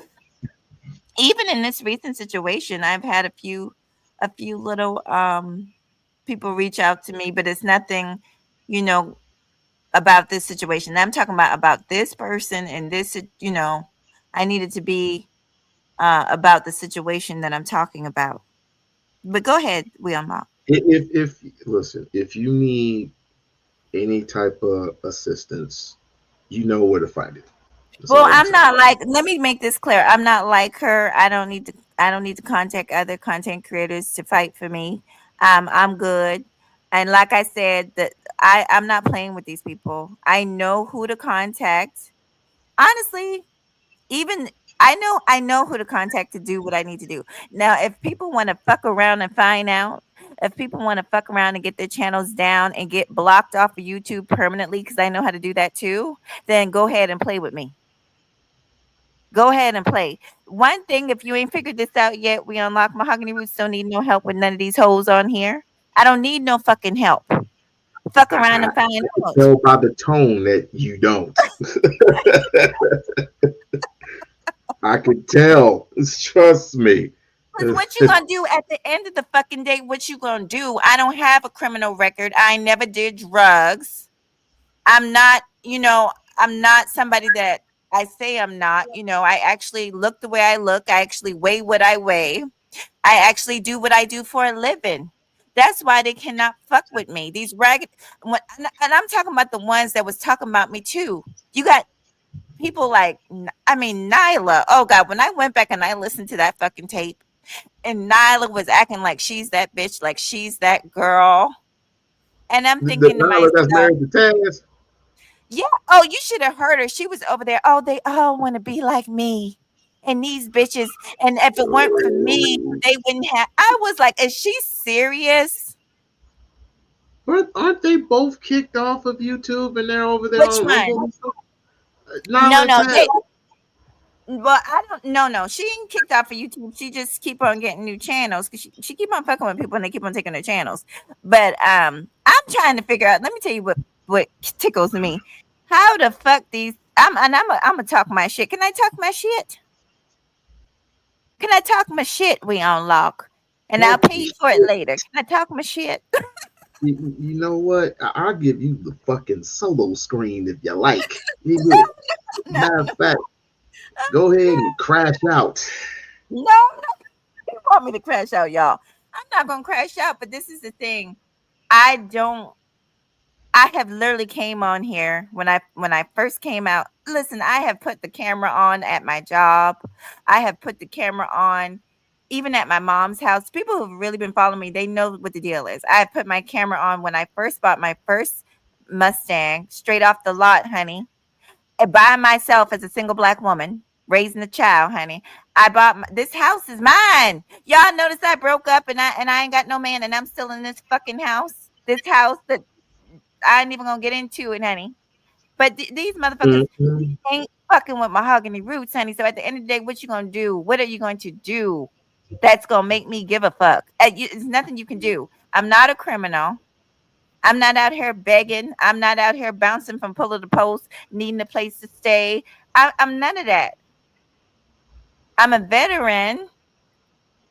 And that's and an entrepreneur. Like that's at the end of the day. I mean, what can you honestly say about me? So that's how I feel about it. But you got on here pretending, man, pretending they got long hair and shit, and pretending that they, that they got a nice shape, even though they had a BBL, honey, and they still busted. Ooh. Anyway, go ahead, boo. I'm gonna be good. No, you ain't. No, you ain't. Go ahead, follow this child. Go ahead, follow this child. Go ahead and follow her. And she gives great content. Believe it or not, she does. You said believe it or not. Let me ask you something. We-On-Loc. Do I give off the impression like I'm some wilting flower and I need help? Is that what I give off? No, it's just I don't want to say it on here because we have, literally people on here, wink, wink, who spy on me every day. So I'll just say this. Mm-hmm. I'll just say this. No, you don't give off the impression, and you don't need help. But at the same time, I don't mind getting in a little bit of smoke like I did last time, because they don't have to clue you in. They don't have to say anything about you, but they do anyway. Just because so let me ask you. They're miserable. Like who? Wait, real quick. Who's the dude with the Raven signal, the Sydney, the Raven avatar? Oh God, you talking about truism? Uh huh. That agate. I literally had to put an APB out on this agate because what he's doing with what he's saying about black women is just asinine. I don't like it. But don't, because what's his name? What's his face? Already checked him. We already checked that nigga. His stuff is already out here, and he's such a punk bitch.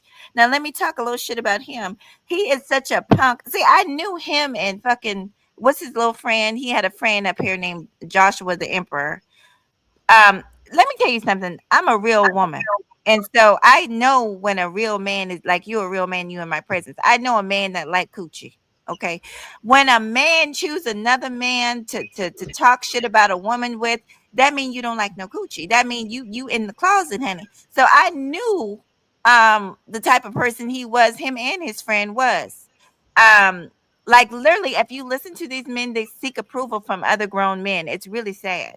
So, like, don't worry about them. Nobody got respect for them. No one has respect for him. And a Mary Brown already checked his ass because he called himself talking about a Mary Brown. I think he tried to dox a Mary Brown's wife or whatever. And a Mary Brown said, nigga, I'm going to find out who you are. And he did. So if he knows what's good for him, he better go over there and continue to do his coon contact with those goddamn coons over there and leave us the hell alone. He got his ass handed to him. And that's why he had to shut his channel down. Well, you know what? I feel so much better now. Yeah. I feel so much better, and I don't have to worry about anything anymore. Now he does have a channel. He's back up, but he don't have as much people as he used to have, and he over there talking that stupid shit with stupid people. So there it is. I should make an appearance, but I'm not gonna be that dumb. I'm not gonna be that dumb. Well, he's a punk. Let me tell you, I tried to go over there, and I actually brought my man over there. If he was smart, he would have actually gave us a chance to talk. Because that's something I've never done. We were willing to talk to him. We were in a good mood. We were laughing at first, but the dumb idiot wouldn't let me talk. He kept on he was letting Joshua the Emperor talk, but he wouldn't let us talk. So why would I go over there? Then you knew that. And then he swears that he knows me. I don't know this nigga. You knew that there, so. Yeah, I don't know you, nigga. I don't know you and don't want to know you, you ugly nigga. Because you can't tell me you ain't ugly. You a ugly motherfucker. That's why you don't bring your ass on camera, bitch. That's how I know you. This is the same stupid ass conversation that we had. Not stupid, but me and Clue went at it today over Brownie's channel, and I said something to the point where. I said something to the point where we were talking about relationships and friends can't be friends with females, can't be friends with males, blah blah blah blah blah, and talking about Shannon Sharp. And when Shannon Sharp was being mentioned, I said he was fucking around with them snow bunnies, and here come Clue, stupid ass. What's wrong with a snow bunny? and all hell broke loose. So, now I will say this. Let me be clear. There's some of them that I think, I don't know, maybe because I know them on a different level. I think not true. I think that Clue trolls a little bit, so like you can't really take him too seriously. No. What he said about Emmett Till was unacceptable. What did he say? Oh, I gotta go watch it. I didn't see it. I fell asleep. But I will go watch it. Shout out to Brownie Ellie. You don't know that nigga. What that motherfucker do? I'm like, what? He was trolling, but that is fucked up. I'm gonna go watch it. No, that's something real. That's something that I take extremely serious. Yeah. Extremely. We're talking about a 14-year-old boy here. Yeah, they need to watch their fucking mouth. Like they're very disrespectful. I'm sorry that that is fucked up. I'm gonna go listen to it though. It's like right at the very end where Brownie cut it off. It's like, you cut off the line. This is your fault. We-On-Loc. She said she was gonna end the live in 5 minutes. Dumbass. You need paying attention. But I take stuff like that real serious. I take us serious. We're Americans. No, we're not. I don't know what. You may think that way, but at any rate, I'm trying to figure out how you that fucking old, because Clue is older, just like me. How you that fucking old and you don't realize that they don't see you like an American, they see you as a Negro. How you that old and you don't know where you live at? He tried to do, right? The same thing he tried to do over at Q Butter's place. Oh. This is the same thing he tried to do. And I had to intervene. I said, I don't like Q Butter like that, but he is embarrassing himself. So let me go save this coon. I don't know why I did it, but he just kept embarrassing himself and trying to turn other people into what he wants them to be. Americans. Like that niggas just shut the fuck up. Just shut up. Shut up. Just shut the fuck up. What you're saying, it's the same thing that these Negroes were saying about Carmelo Anthony. Just shut up. Shut up. It is what it is. By the way, thank you for the support for I think it was yesterday. When I had the compliment.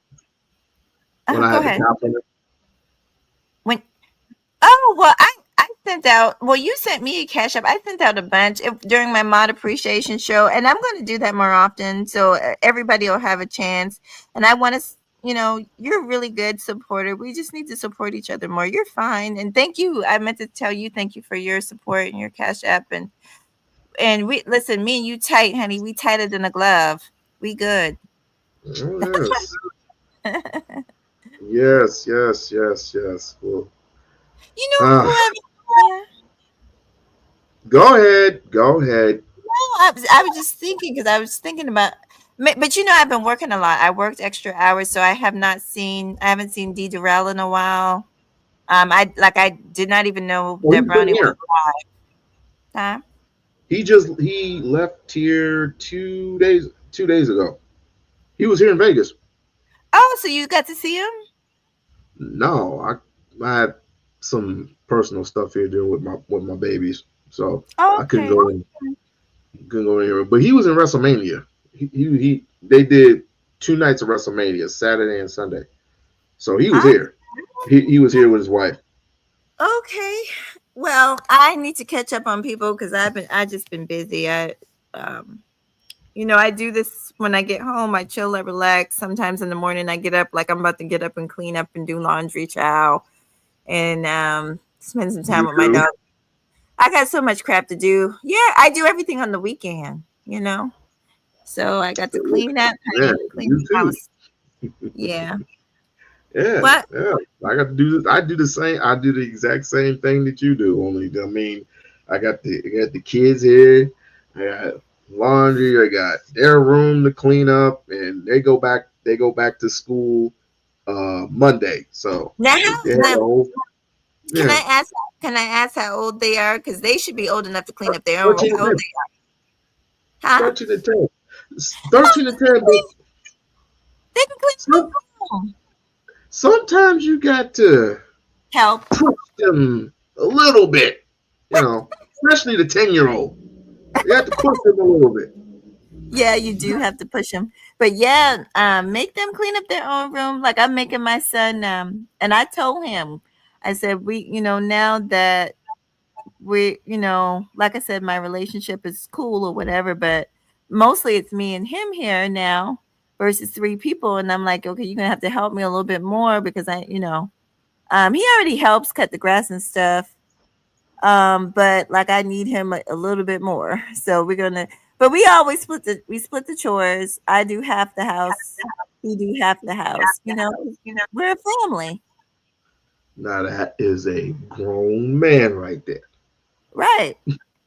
No, but no, We-On-Loc. When I was growing up, me and my brother, we had to cut the grass. We had to wash my mom's car. And I'm talking about all the time.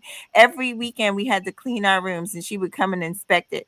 No, it's not just because he's grown. We've been doing this since I was a kid. And then he grew up the same way. You make your own bed.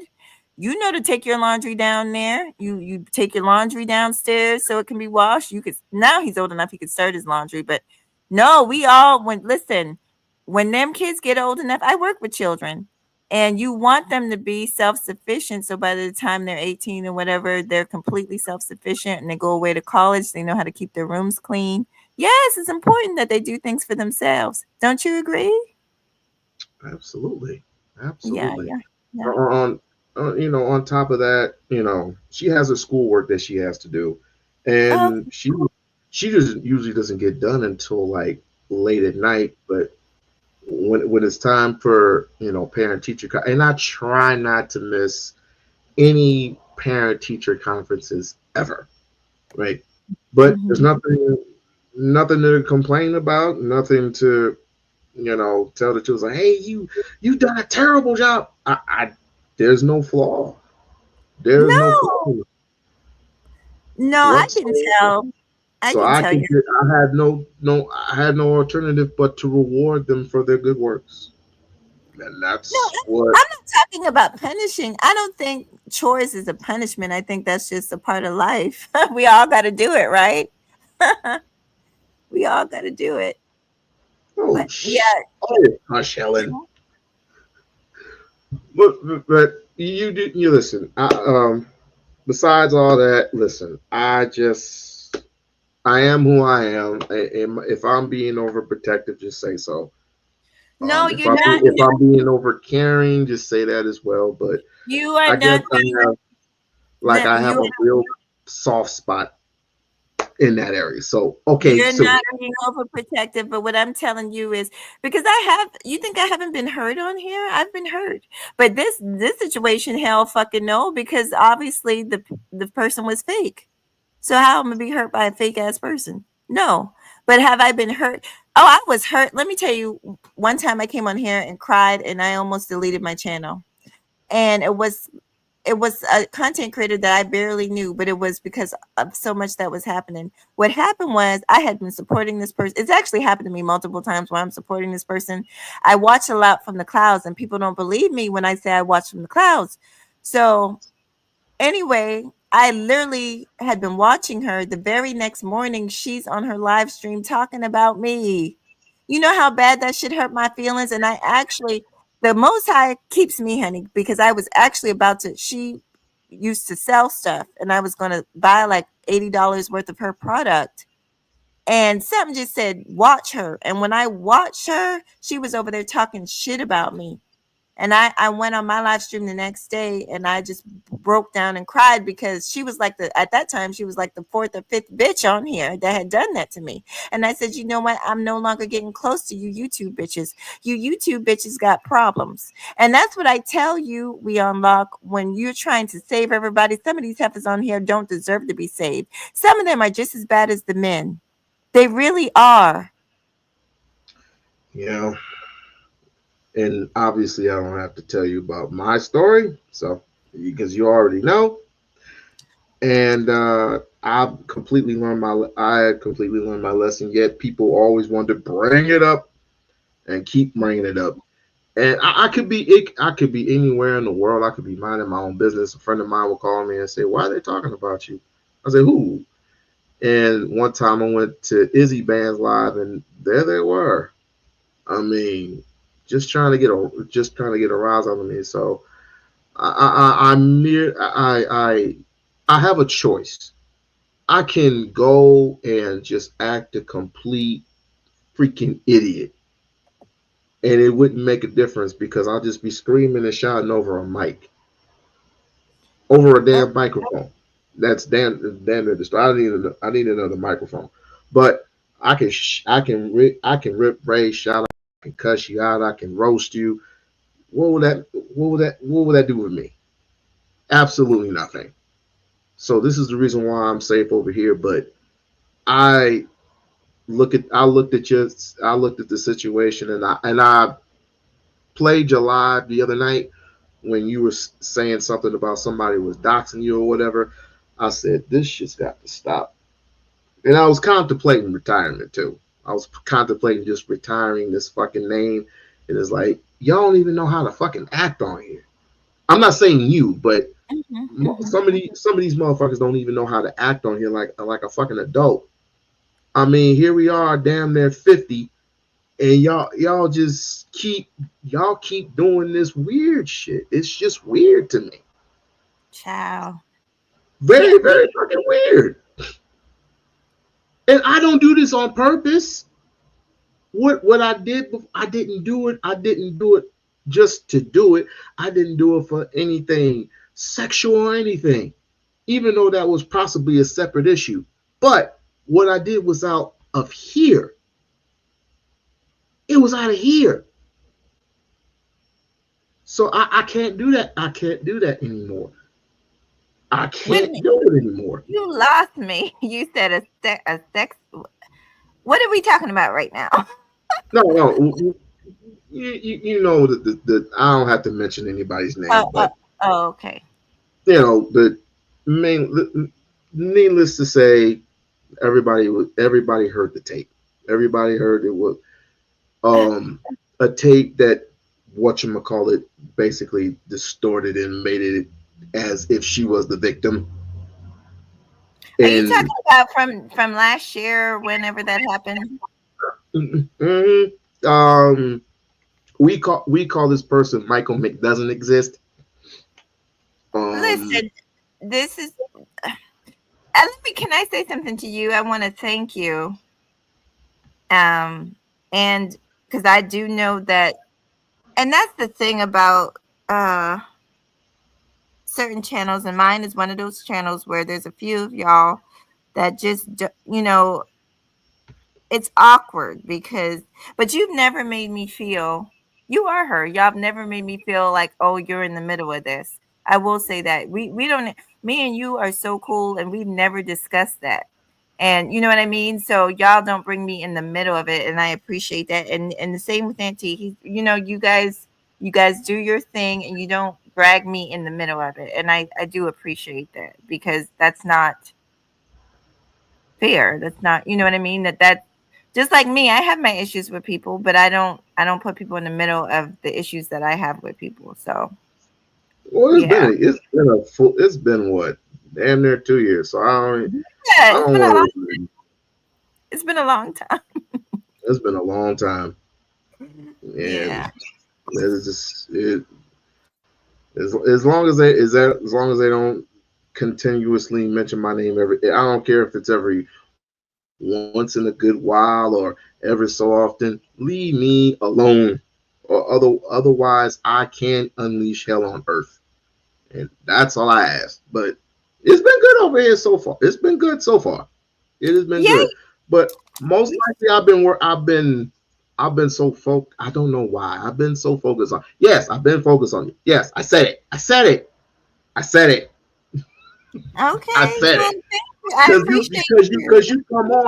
Because you come on late at night. You come on late at night when I'm done doing my stuff with my children, and I go out to the pool area, and I'm sitting and relaxing, and I'm looking at my phone. I said, "Damn, Mahogany's on." So I'm like, "Oh shit." You're so sweet, but I've been looking through my content lately, and I need to do that more often. And I'm trying a lot of new stuff. So, like I want to do a weekly show, like every Sunday, but my life is just so complicated. Sometimes it's hard. I want to do what we did for Mount Appreciation. I want to do that at least once a week, and just review and do commentary and do funny reviews. That, because I love to laugh. I love to make people laugh. I enjoy it. So, but it's just that my health is, you know what I'm saying? It's been a battle. So we'll see. Hey, Helen. Hey, everybody. You look healthy. Yeah, but stop it. We-On-Loc. We already discussed that. Look, but we discussed this. Looks don't mean anything. I know. That's why I said you don't feel healthy right now. I just told you my blood sugar was high. My last doctor's appointment, and I gained 20 pounds in 2 months. That's not healthy. well, dear,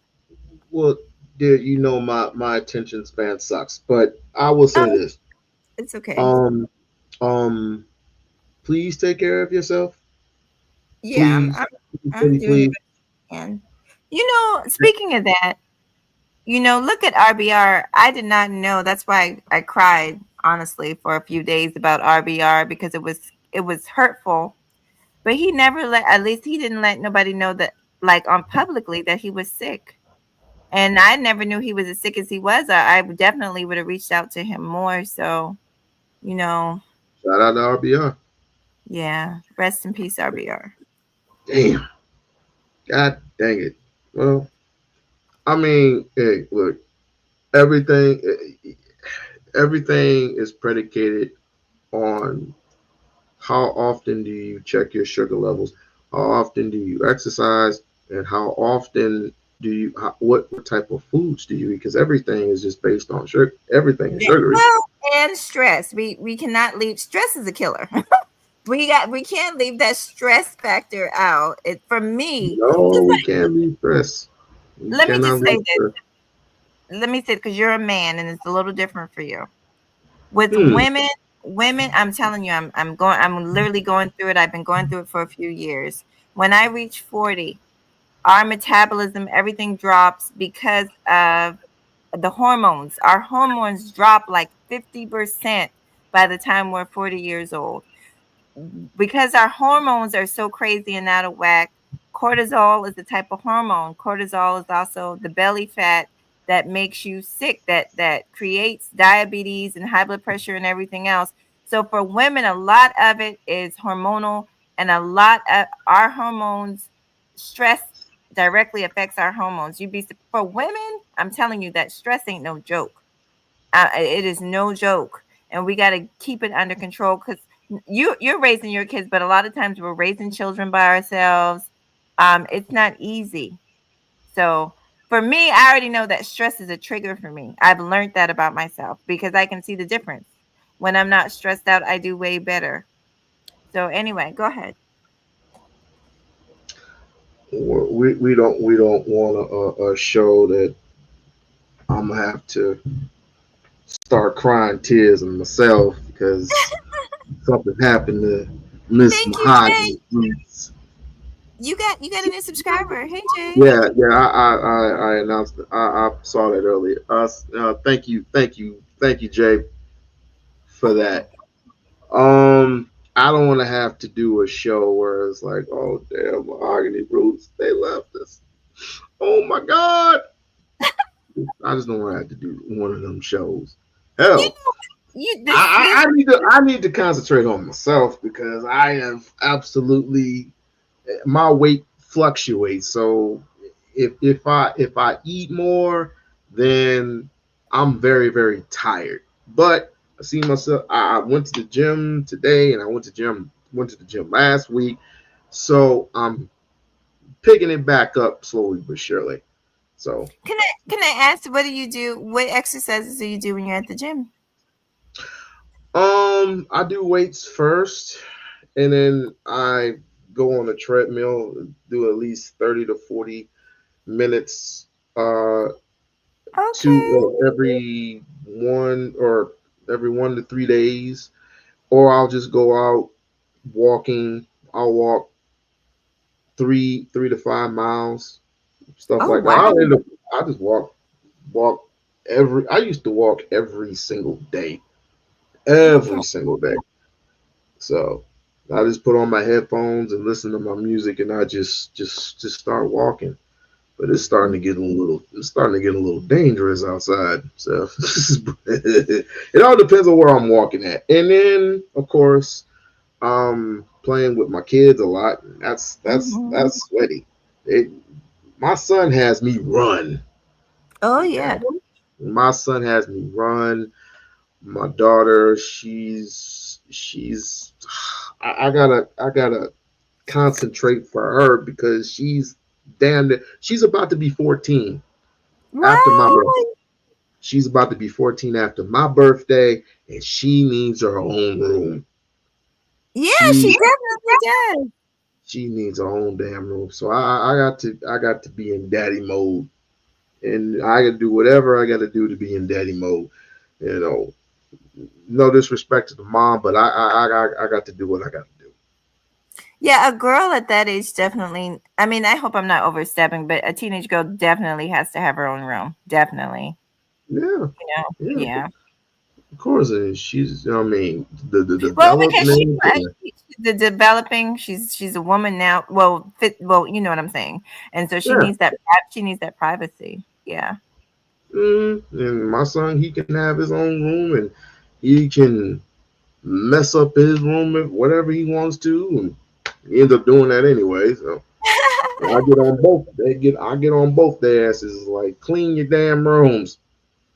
And I need to. The one thing I need to teach her is she needs to do her own laundry, because I'm sick and tired of doing. I'm sick and tired of doing her laundry and my laundry and my significant other's laundry all in one setting. Like, do your own damn laundry. Because I'm end up doing laundry, folding hanging the clothes up, This is what you do. clothes. Let me give you some ideas, and I want you to do it. This is what you do. Seriously. So what I do, I'm a chart mom. I've always been a chart for the military. I'm telling you, I'm a chart person.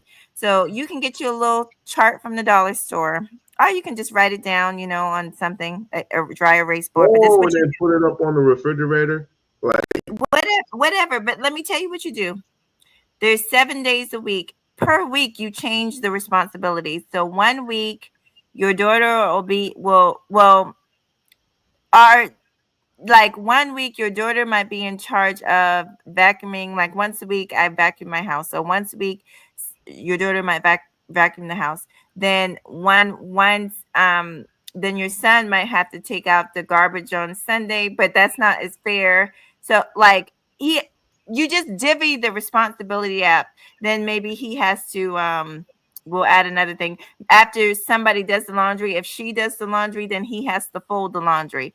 If he does the dishes, then if she cooks, make them cook. Like my son been cooking since he was little. If she cooks or he cooks, then the other person has to do the dishes. Basically, divvy everything up. And then the next week, just flip it. So if she's doing the laundry 1 week, then he does the laundry the next week. If he's taking out, now I'm not gonna lie, I'm kind of Southern. I think the boys should always take out the laundry. I just feel like that. I feel like boys should take out the laundry, and I feel like boys should do the lawn work. And, I just feel like that. But if you want to make it fair, you can divvy it up and just flip flop it. If somebody washes the dishes, then somebody should be right there drying the dishes, and vice versa. What do you think? Yep. Yeah, that's a great plan. Except for I have to do the dishes, because promise if I was either going to do the cooking or I was going to do the cleaning. So I told myself I was going to do the cleaning. So it's been like that for forever. So I had to man up and just go ahead and do the dishes. So that's my chore. The other chores I'll leave up to them. Okay. And then, of course, I have to hear the complaining. Well, it's spring break. It was like, yeah. These kids and their spring break, but that's cool. I work in pediatrics, so I asked my kids a lot of kids did a lot of fun stuff. One child, he went to Italy I was like, wow, your parents must have good money. He went to Italy for spring break. That was cool. Nice. We're supposed to be going to California in a couple of months, so for Universal Studios. Oh my God, that sounds like I love California. You're gonna have a good time. I love California. Yes. Yeah. But I don't mean to keep it, because it's late. It's like 3:00 in the morning. So, but hey, listen, I just wanted to let you know that if I'm overprotective, just tell me so. But you say I'm not, so. I like the fact that you give a damn, because sometimes I like, even when you were saying like if I passed away, I don't think these people are so horrible in this space. I don't think they give a damn. So it's nice to know that you care about me. I appreciate it. But people are saying you like you. Why you simping for somebody that you don't? I was like, well, number one, she's a human being, isn't she not? Wait a minute. Who said that you were simping for me? Who said Everybody that? says I'm simping. Oh, child. Look at these clowns always saying you simping, you're simping, you're pandering. I don't even know what none of that shit means. Well, first of all, you're not simping and for me. I mean, you. This is the reason why you got to spend $12,000. I was like, I ain't spend no goddamn $12,000. Oh, who? We-On-Loc, you have not given me $12,000. Oh, where's the receipt? I want to see that big ass receipt. You didn't even hit it. I'm like, what are you talking about? Oh my God! What? You are hilarious. You know that. And the next thing I know, you trying to fuck Flora. I was like, really, what? dude? Flora? Yeah. I mean, who's bringing up Flora? Oh my God! Every time they see me, they see my name. So my name, I'm in the chat, but I say, my usual hi, how you doing? Yeah, like I do you. Like I would say hi, how you doing? You know what the red, black, and green heart stands for? It usually stands for unity, and it stands for everything else. Blah blah blah blah blah. I love my peoples. I love my women. I love my homies. I love black people, period. So I'm basically saying hello. Hi, how you doing? They put it as is because I put emoji flowers next to your name. Like, well, who gives a damn? Half these niggas be finding out they fucking in the closet and shit. Who gives a damn? Who cares? Look at Truism over there. Everybody wants to fuck you. Like, fuck these people, man. That's how I feel. Well, okay, sweetie, I am gonna hop down and I'll listen because I got cleaning. I got a lot of housework to do. All right, you take care of yourself. Right. I won't promise that your face won't be in the thumbnail in the near future. Well, at least get a good goddamn picture of me. That's I did. Yeah, it's better than the ashy face one where I'm at the gym. Oh, my bad. No, you're good. You're good. I'll talk to you soon. Okay, I'll talk to you later. All right. All right. Have a good one. Peace. That was Mahogany Roots. Yeah, thank you, Jay Pratt. Thank you, Jay Pratt, for the new subscribers. Thank you. Now, where were we at? I just wanted to get some things off my chest, so got it off my chest so we can go back to this horror show that, this crash out victim.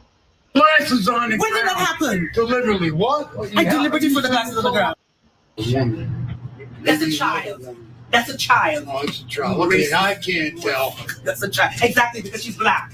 That's a child. You know what? That's a child. No, don't you walk too free because you're going to get in trouble. She's a child. I'm not getting in trouble. You don't do that.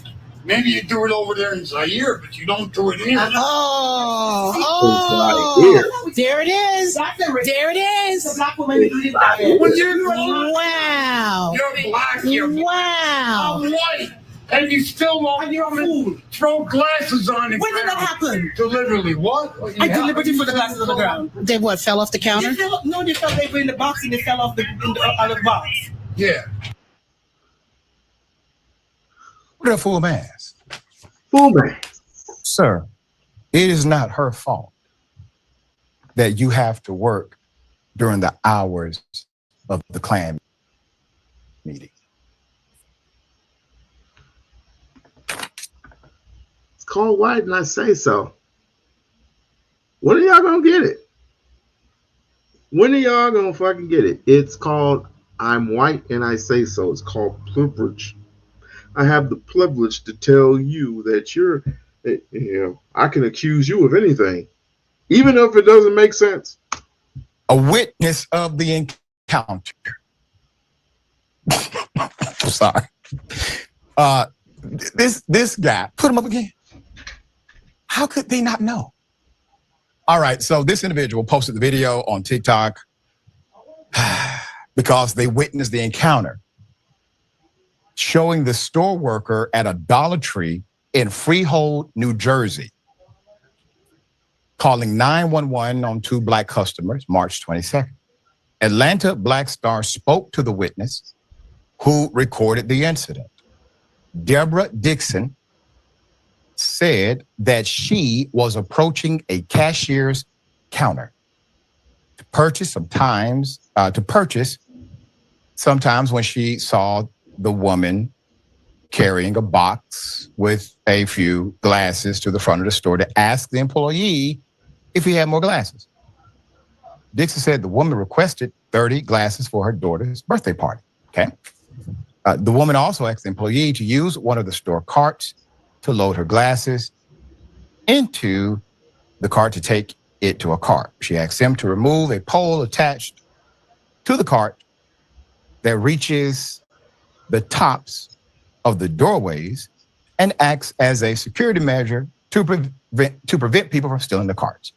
Dixon said the worker was the only employee working the cashier's counter, and that he looked flustered and agitated because the woman was talking to him while he was working with other customers. Quote, he started yelling at her, and the box flipped over, and the glasses fell out, Dixon said. Quote, then he yelled at her because the glasses fell out and said, you people always coming in here starting stuff and arguing with us. Get the hell out the store. Dixon said that she was among a few onlookers who witnessed the outburst. One elderly customer even chastised the employee for his behavior, but the employee only kept arguing with the woman and then threatened to call the police, according to Dixon. Quote, he was hostile. He was abusive to her, but she wasn't argumentative. She was just stating her case. She was calm, cool, and collected. But he's just accusing her of throwing glasses in the store, and she really did not, Dixon remarked. He was terrible. He talked to her like she was dirt beneath his feet, end quote. Dixon said that she started recording the encounter on her phone when the employee dialed 911. Even though she witnessed when the glasses broke, she asked the woman to recount what happened on camera so she could have her version of events on the video to show the police. Let me pause right here and say thank you to Ms. Dixon. Thank you, Ms. Dixon, for being aware, for being willing to ally with someone who was being wronged. Everyone in my personal life, they know this. If there is somebody pulled over, I don't care what event we're going to, I don't care if we're running on time or late. I don't care if I'm the keynote. If there's somebody pulled over, we're pulling over and we start recording. I text the vendor, I'm running late, I'm still at work. So Dixon, she, as a person shopping, stopped everything she was doing in order to provide a clear record of somebody who's in the middle of being wronged. Thank you, ma'am. Dixon said that 5 cops showed up to the scene and believes this is because the employee kept emphasizing that Black people were damaging store property. When he was on the phone with a dispatcher. When officers finally arrived, Dixon said 3 left after seeing the situation didn't necessitate a robust police response. Quote, so he tried to make it a really big racial thing, like Black people are tearing up the store and won't leave, Dixon said. Dixon recorded her conversation with one officer telling him the employee launched false allegations, made a racist statement, and was being hostile and abusive toward the mother and her teen daughter. No arrests were made. Dixon said the woman purchased her glasses and even offered to pay for the broken ones. No, ma'am, that store has insurance for broken items, even by customers. You are not to pay for that. You have to do that. A female police officer carried the woman's glass out of the store and escorted her and her daughter to the car. The Atlanta Black Star reached out to Dollar Tree about the incident and if the worker is still employed. There has not been an immediate response. We are waiting for that response. Dear brother, thoughts here? My thought is that even his reference was racist. Zaire is a country in Africa, which clearly this young lady is not from. She's from the islands, but Zaire is now called Congo because Zaire is the racist name of the Republic of Congo. So even the mere reference, which was a pool, that's that old world thinking, that ancient thinking. That's what century that gentleman is still stuck in, and used and weaponized the police. The police came. Now, when we say, why did so many police officers show up? A lot of times they're bored. And so when a call comes in, they just want to come in and see what the commotion is. We do see that there were no arrests. The police did not just take this man at his word. They investigated. And so let's actually give some props to where props should be due, because we always comment on when the police do their jobs ineffectually. This time they were effective. We didn't see her in cuffs. We didn't see the kid in cuffs. All these things that we're unfortunately so used to seeing it so many times. So, what's shopping at the Dollar Tree? I don't care how good the bargain is. Sometimes they're so good, I might let someone get away with the N-word, but we need to stop it. We need to stop that, because this is a Dollar Tree continuing problem. Between the Dollar Tree and Cracker Barrel, this is our fault. I'm glad Ms. Dixon did what she did. I'm happy that the police looked at routine evidence and said there's a nothing burger. But at some point, there has to be a serious cultural shift in policing to where when a person attempts to weaponize 911 against another human being for doing nothing illegal, that has to be dealt with. And there are many ways to deal with it, from basically filing a false police report to abuse of 911. These are city ordinances normally in every jurisdiction. Here we go again. So a restaurant owner falsely accuses Black patron of refusing to pay, and there's a twist. Here it is. I want everybody to hear this now. This lovely couple has ordered $137 Which we order all the time for the 45 minutes they've been here, and they are refusing to pay. My wife ordered the pork chops that were cooked too hard. We said we didn't get the pork chops that is on there. Not called the Go ahead.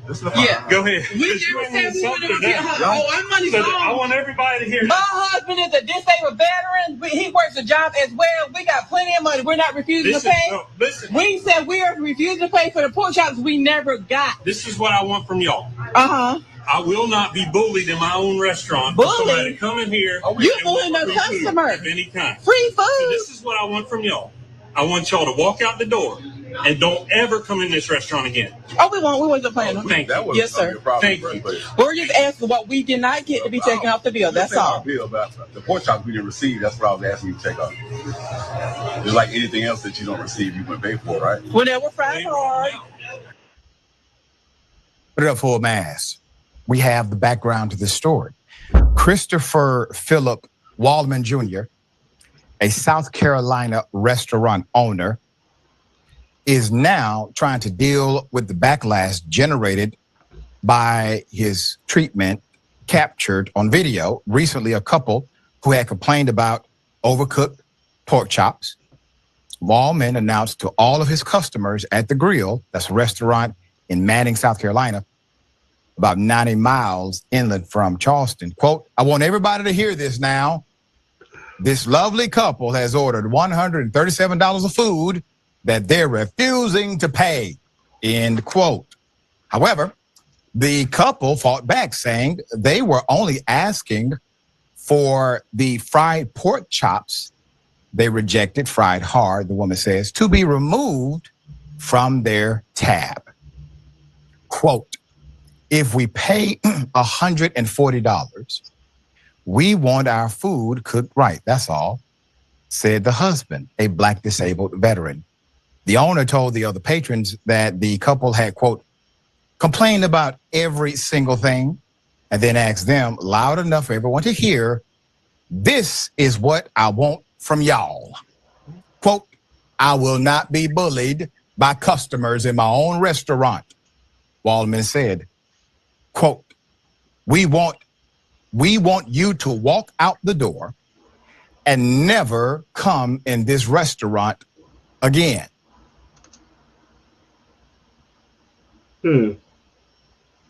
Sounds like some back in the day shit. Back in the days where people used to have to go around the back into the junkyard of the building to go into the back area to the diner to get their food. Or if they want to sit, they got to sit in the back area where white people sit in the front area and enjoy their lovely little meals, even though the black people get fucked with each and every single time. But I digress. End quote. The couple agreed, diffusing the tension. But customers say they were unsettled by the incident, and some have fired back with scathing reviews of the fledgling eatery. Who gives a shit? Nobody gives a flying F about what what was a post review supposed to do?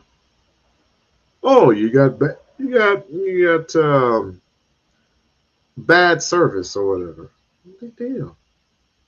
Big fucking deal. Now this one, I saved the best for last. Because what if this was your daughter? Unquote. I love that word. Unquote. Q. Terrifying incident for one young girl in Hillsborough County, all caught on camera.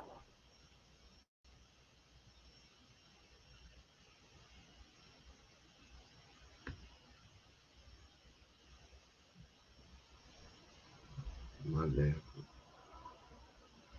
She was attacked and restrained by a grown man in Local 10 seat in Checkle. Following this one from our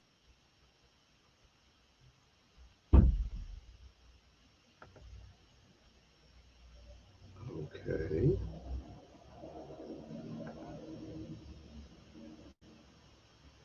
newsroom, Eden. Calvin, Nicole, a truly terrifying situation for an 11-year-old girl. Deputies were called to the apartment complex in Tampa after residents heard her screaming for help.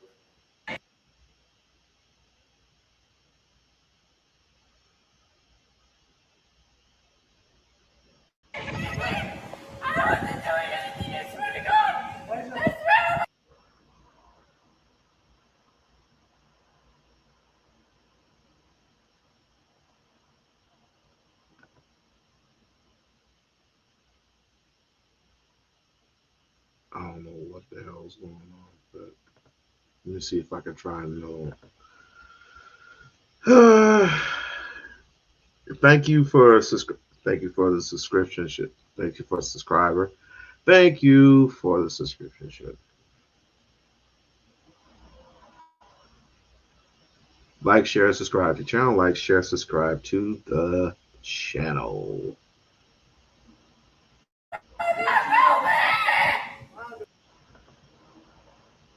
Nah, we're just gonna go and clip that off. And let's see. We're going to, because I don't know what went wrong with that one, but let's just go to a different page here. I want to thank Mahogany once again for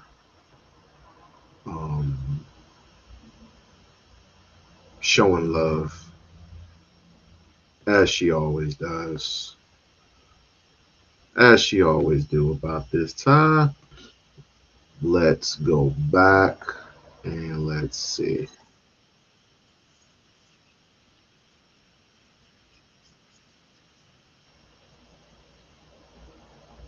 I have no idea what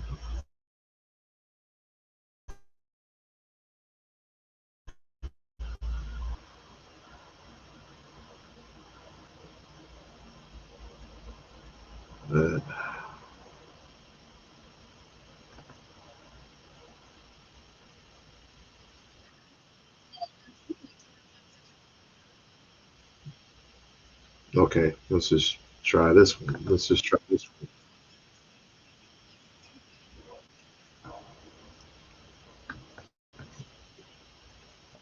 Screaming for help.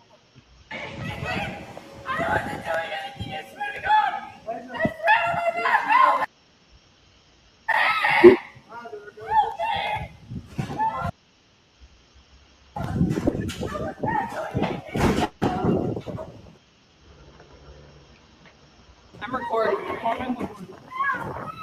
Get up! For those who don't know, um, some 11-year-old was attacked by some old ass dude,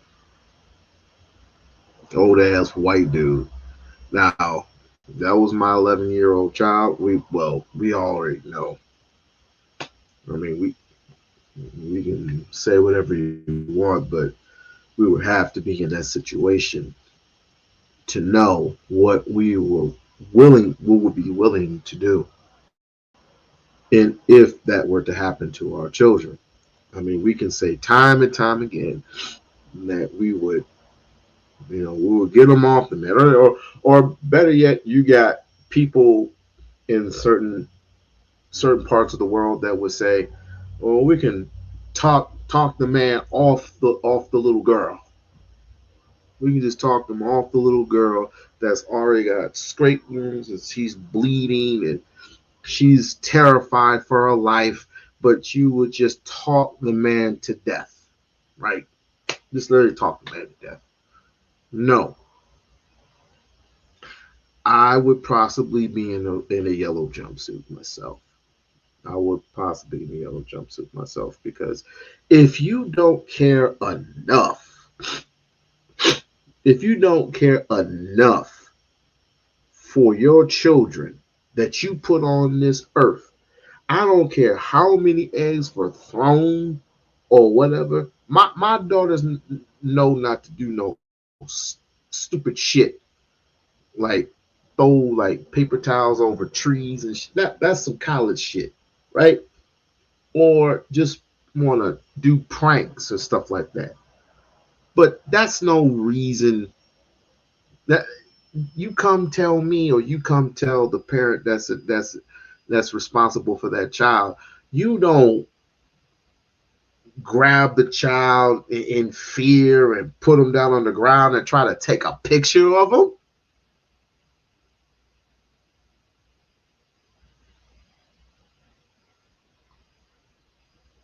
He would be destroyed.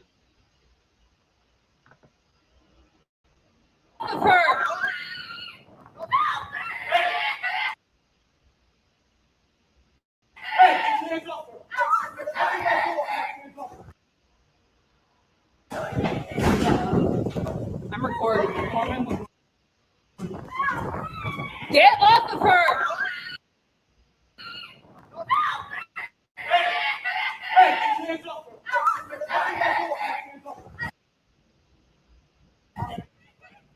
According to Hillsborough County Sheriff's Office, the suspect seen in the video told deputies that someone had been throwing eggs at his apartment for a week. When it happened again, he assumed the girl walking nearby was responsible. He allegedly chased her.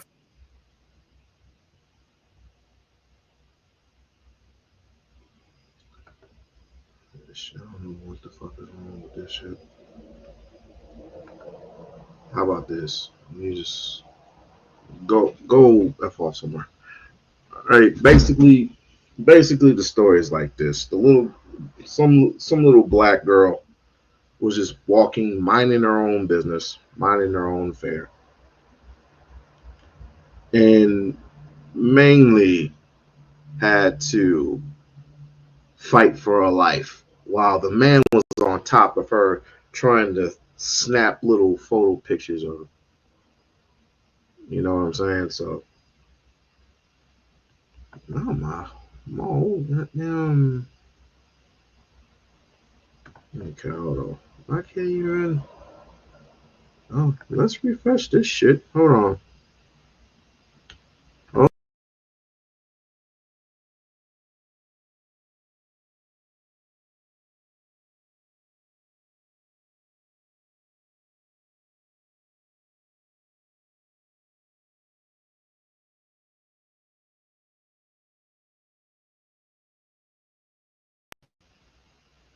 Okay.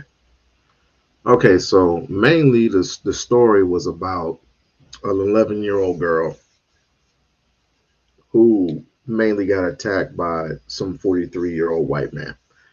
Now it had allegedly it proclaimed for these boys or these girls. I mean we have there are kids out there who merely do pranks in people's houses or people's apartment buildings and stuff like pull the alarm, dumb shit like that, right? But merely this girl was just minding her own business and she got attacked. And he was trying to snap photos and he was going to turn those photos in. I said, have you lost your damn mind? First of all, we don't even know what that girl. The girl was innocent of all this. You just gonna pick some random 11-year-old that you thought that was throwing eggs at your establishment. Is that what we're doing? No, you would have got punched in your face. You did that to well, let me not talk. Let me not talk. Because I'll be wrong. I'll be so wrong. It's like, Locke, why don't you be logical and talk him? He's like you're all just so violent. We haven't been violent enough. We have not been violent enough. We need to take it back to the old days, the days of old, where we set people on fire or shame them. Y'all always talk about shaming somebody. Shame this person, shame that person, bring shame back. Any white man who does wrong to a little girl who was mainly just minding her own business, coming from school, minding her own business. She get attacked. Like what? And she's screaming in horror like this. Oh no! We would have tar feathered. I was like, no place like home. But everybody is different. It's like everybody's too pussy to even deal with a situation like this, but gonna have the nerve to tell me and others that we are wrong for being hostile to bullies. Hostile to bullies? We're too hostile to bullies? We're supposed to let the police handle it. I'll let the police handle it. And when the police get there and they find that the boy's been bloodied up and they ask me what happened, I was like, unfortunate. I mean, we yelled, get off of her, and he refused. So he ended up finding himself on the ground bloody. I don't know. I plead the fifth. I want a lawyer. I plead the fifth. Where's my Fifth Amendment rights? I have a First Amendment and a Fifth Amendment. You're lucky that Second Amendment didn't come out. But everybody's supposed to be logical, right? Y'all some pussies. Y'all straight pussies.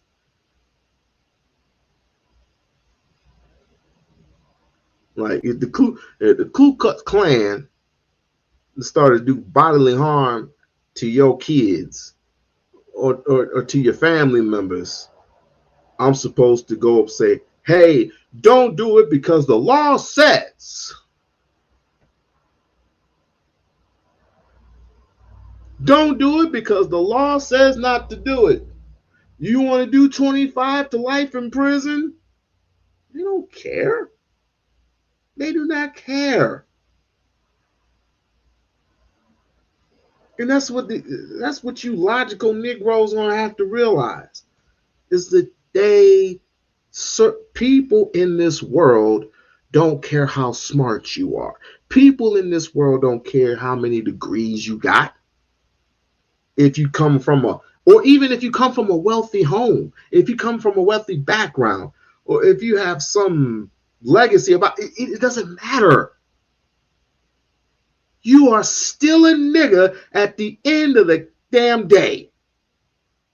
And when you realize it, the more you realize it, the better off you'll be. That's why you got these Karens out here. You could literally mind your own affairs and these Karens just blaze out for no reason.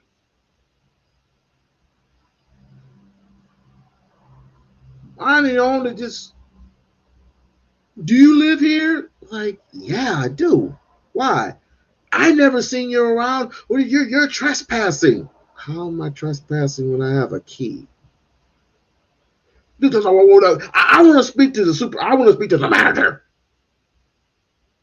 This is your house. Excuse me. This is your house. This is not your house. Yes, it is. We never seen you around.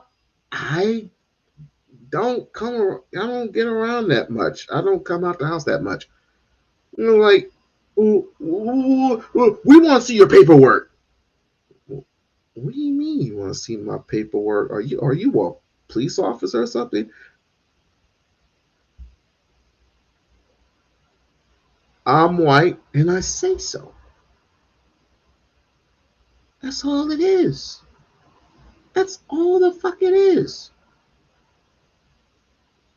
The sooner you know about that, the better.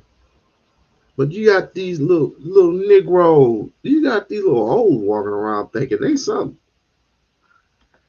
You got these white folks walking around here thinking they something else.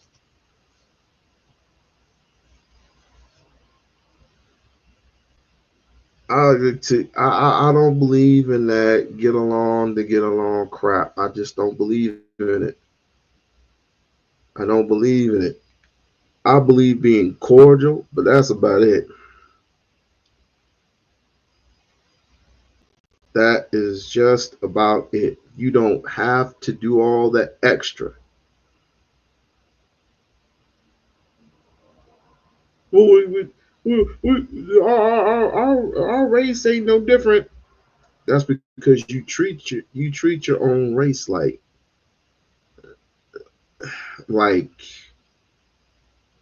Mayor Karen, or you treat your races like merely the same people that we're trying to get rid of. That not trying to get rid of. I said that wrong. The mere people that we try to separate from, you try to separate yourselves from the people who look like you. They just speak a different language. See, I don't submit myself to this FBA type bullshit because it's nothing but bullshit. It's nothing but a damn cult. But y'all fall for it. Y'all fall for it each and every single time. And that's okay. You'll learn life lessons. You will learn life lessons. And then you'll start complaining. It's like, well, I see what you're saying.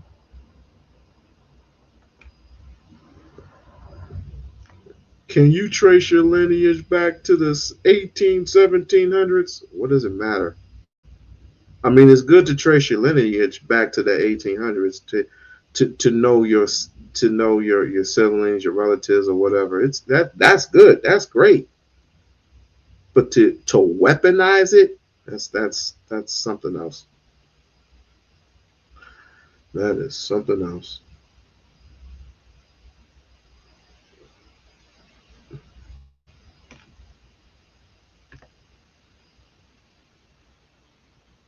I mean, well, you learn. You will learn. It's just like when I saw when people were going to see the center. People were going to see the center to learn some things, right? They saw the center and it came out pretty good. It did like 60-something million the first week, which is good. Then here comes the backlash. Oh, it's just like dusk till dawn. It's like it may have the same formula, or it's not the same. It's not the same. In certain instances, it may mirror that, but what Quentin Tarantino has nothing to do. Even he said that this movie was brilliant by Ryan Coogler. I didn't even see the movie yet, but it's somewhat similar. But what Quentin did is not the same thing as what Ryan did. Ryan added the African element to it. He added so many things into it that is damn near our history, right? Added so many things to this movie. It's like people are always going to have something to say. People are always going to have something to. They're like, shut up, just shut up. Like you don't have to see it. You don't have to watch it. It's like they find jerk joint in the middle of nowhere. Blah blah blah blah blah. In Dusk Till Dawn, they went to a bar in the middle of nowhere. Not the same thing. Because the people that were merely doing the ritual, the dances and the blues, singing the blues and they weren't singing no fucking blues. You merely had a woman, I forgot what her name was, good looking woman too. You merely had a woman dancing, everybody was dancing and having a good time, but she saw blood, and that's when she turned into a vampire. In this instance, it was the music that was drawing the vampires in. But as they said, unless you are being invited in, the vampires can't do anything to you. The vampires can't do shit to you. But some got cold. Some of these humans got cold feet, and so let me talk to the vampire. Let me talk to him. Why? Like, go ahead, talk to him. I bet you won't come back. You won't be coming back in. So the lady, I guess some lady, I didn't even see it, so I can't spoil it for you. But I'm just gonna tell you what I know. Lady goes out. She tries to negotiate with the head vampire. She ends up getting bit. She ends up turning, and of course, she ends up coming back in. Because obviously they didn't know. And all hell breaks loose. It's not just because of that, but it's because of the song, it's because of the rituals, it's because of the inspiration. It's something about the blues that merely it set the roof on fire, whatever, and it has some voodoo in it. It had all types of stuff.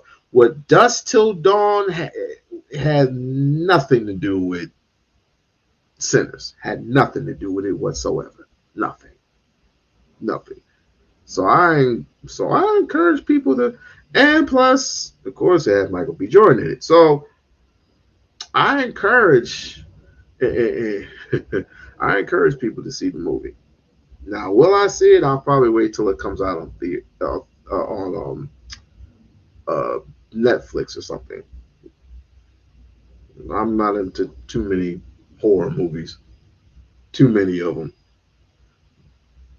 But, what was I gonna say?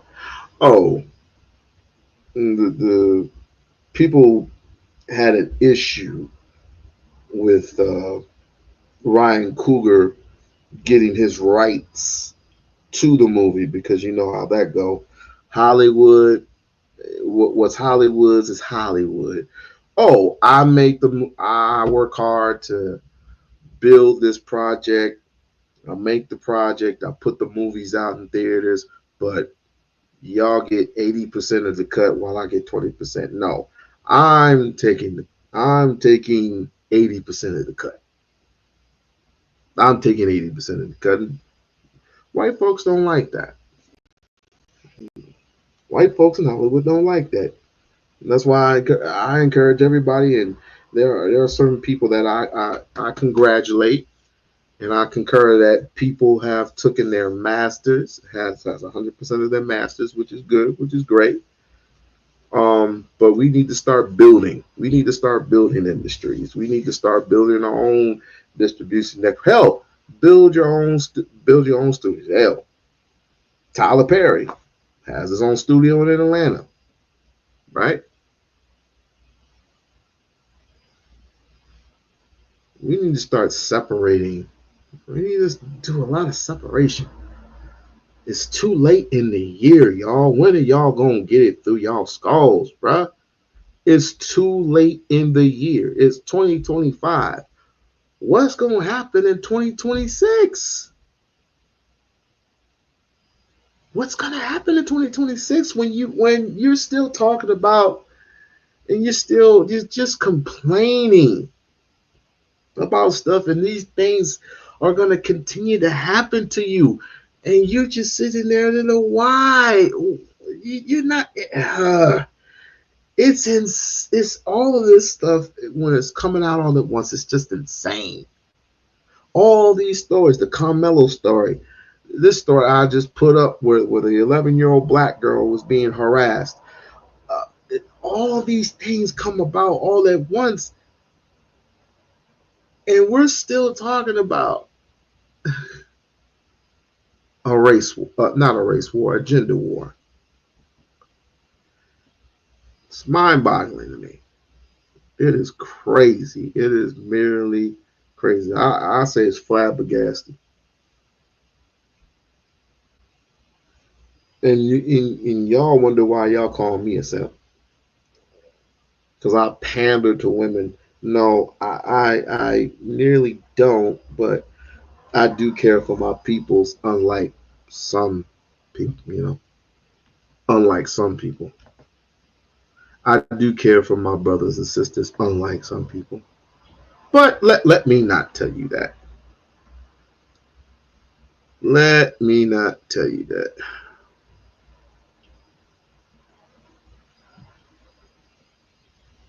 Well, we're coming to the end of the road.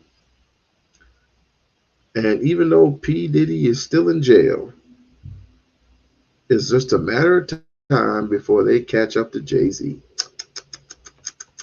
Shame. Shame, shame, shame.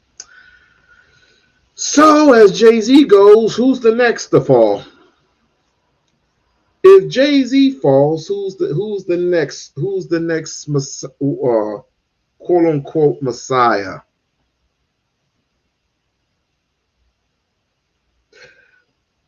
Learn long lessons, people. Start building. Start. First of all, start rebuilding relationships with yourselves. That's first and foremost. Start rebuilding a relationship. If you are a black man, rebuild that relationship with a black woman. Black woman, rebuild your relationship with that black man. We need you. You need me. We need each other. Right? I was going to talk about Lenon Honor, but that's a lost cause. I don't even talk about that bum because he just keeps doing this. He keeps being weird. He keeps doing the same shit. So I don't even want to talk about Lenon Honor. I don't even know why I put that on the thumbnail. I don't even know why I did it because each and every time he goes on, Umar goes on live. He goes on live. So ain't no winning with that unless Umar himself puts a what you call it a restraining order If you put a restraining order on, he probably might stop. He probably stop. He will probably stop. I say something, I might get flagged. So, but then again, I wouldn't care. I would not care. I don't want to talk about. I don't even want to talk about Lenon Honor. I don't want to talk about Lenon Honor. I don't want to talk about none of them bums. But I want to talk about more about us. What are we willing to do to control our situations? We must start here. And one day,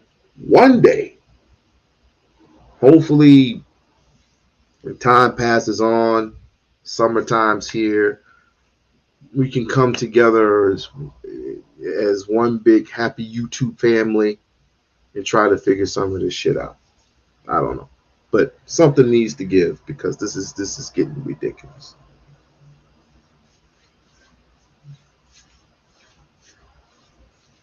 Like I said, thank you, Mahogany Roots, for coming by and visiting your boy. Thank you, everyone else. Thank you for the new subscriber. Helen, I know you're at work. Be careful at work, my dear. Be careful at work. Thank you for stopping by. I guess I'll see your asses on Sunday. This was fun. I guess I'll see y'all asses on fucking Sunday. Hey.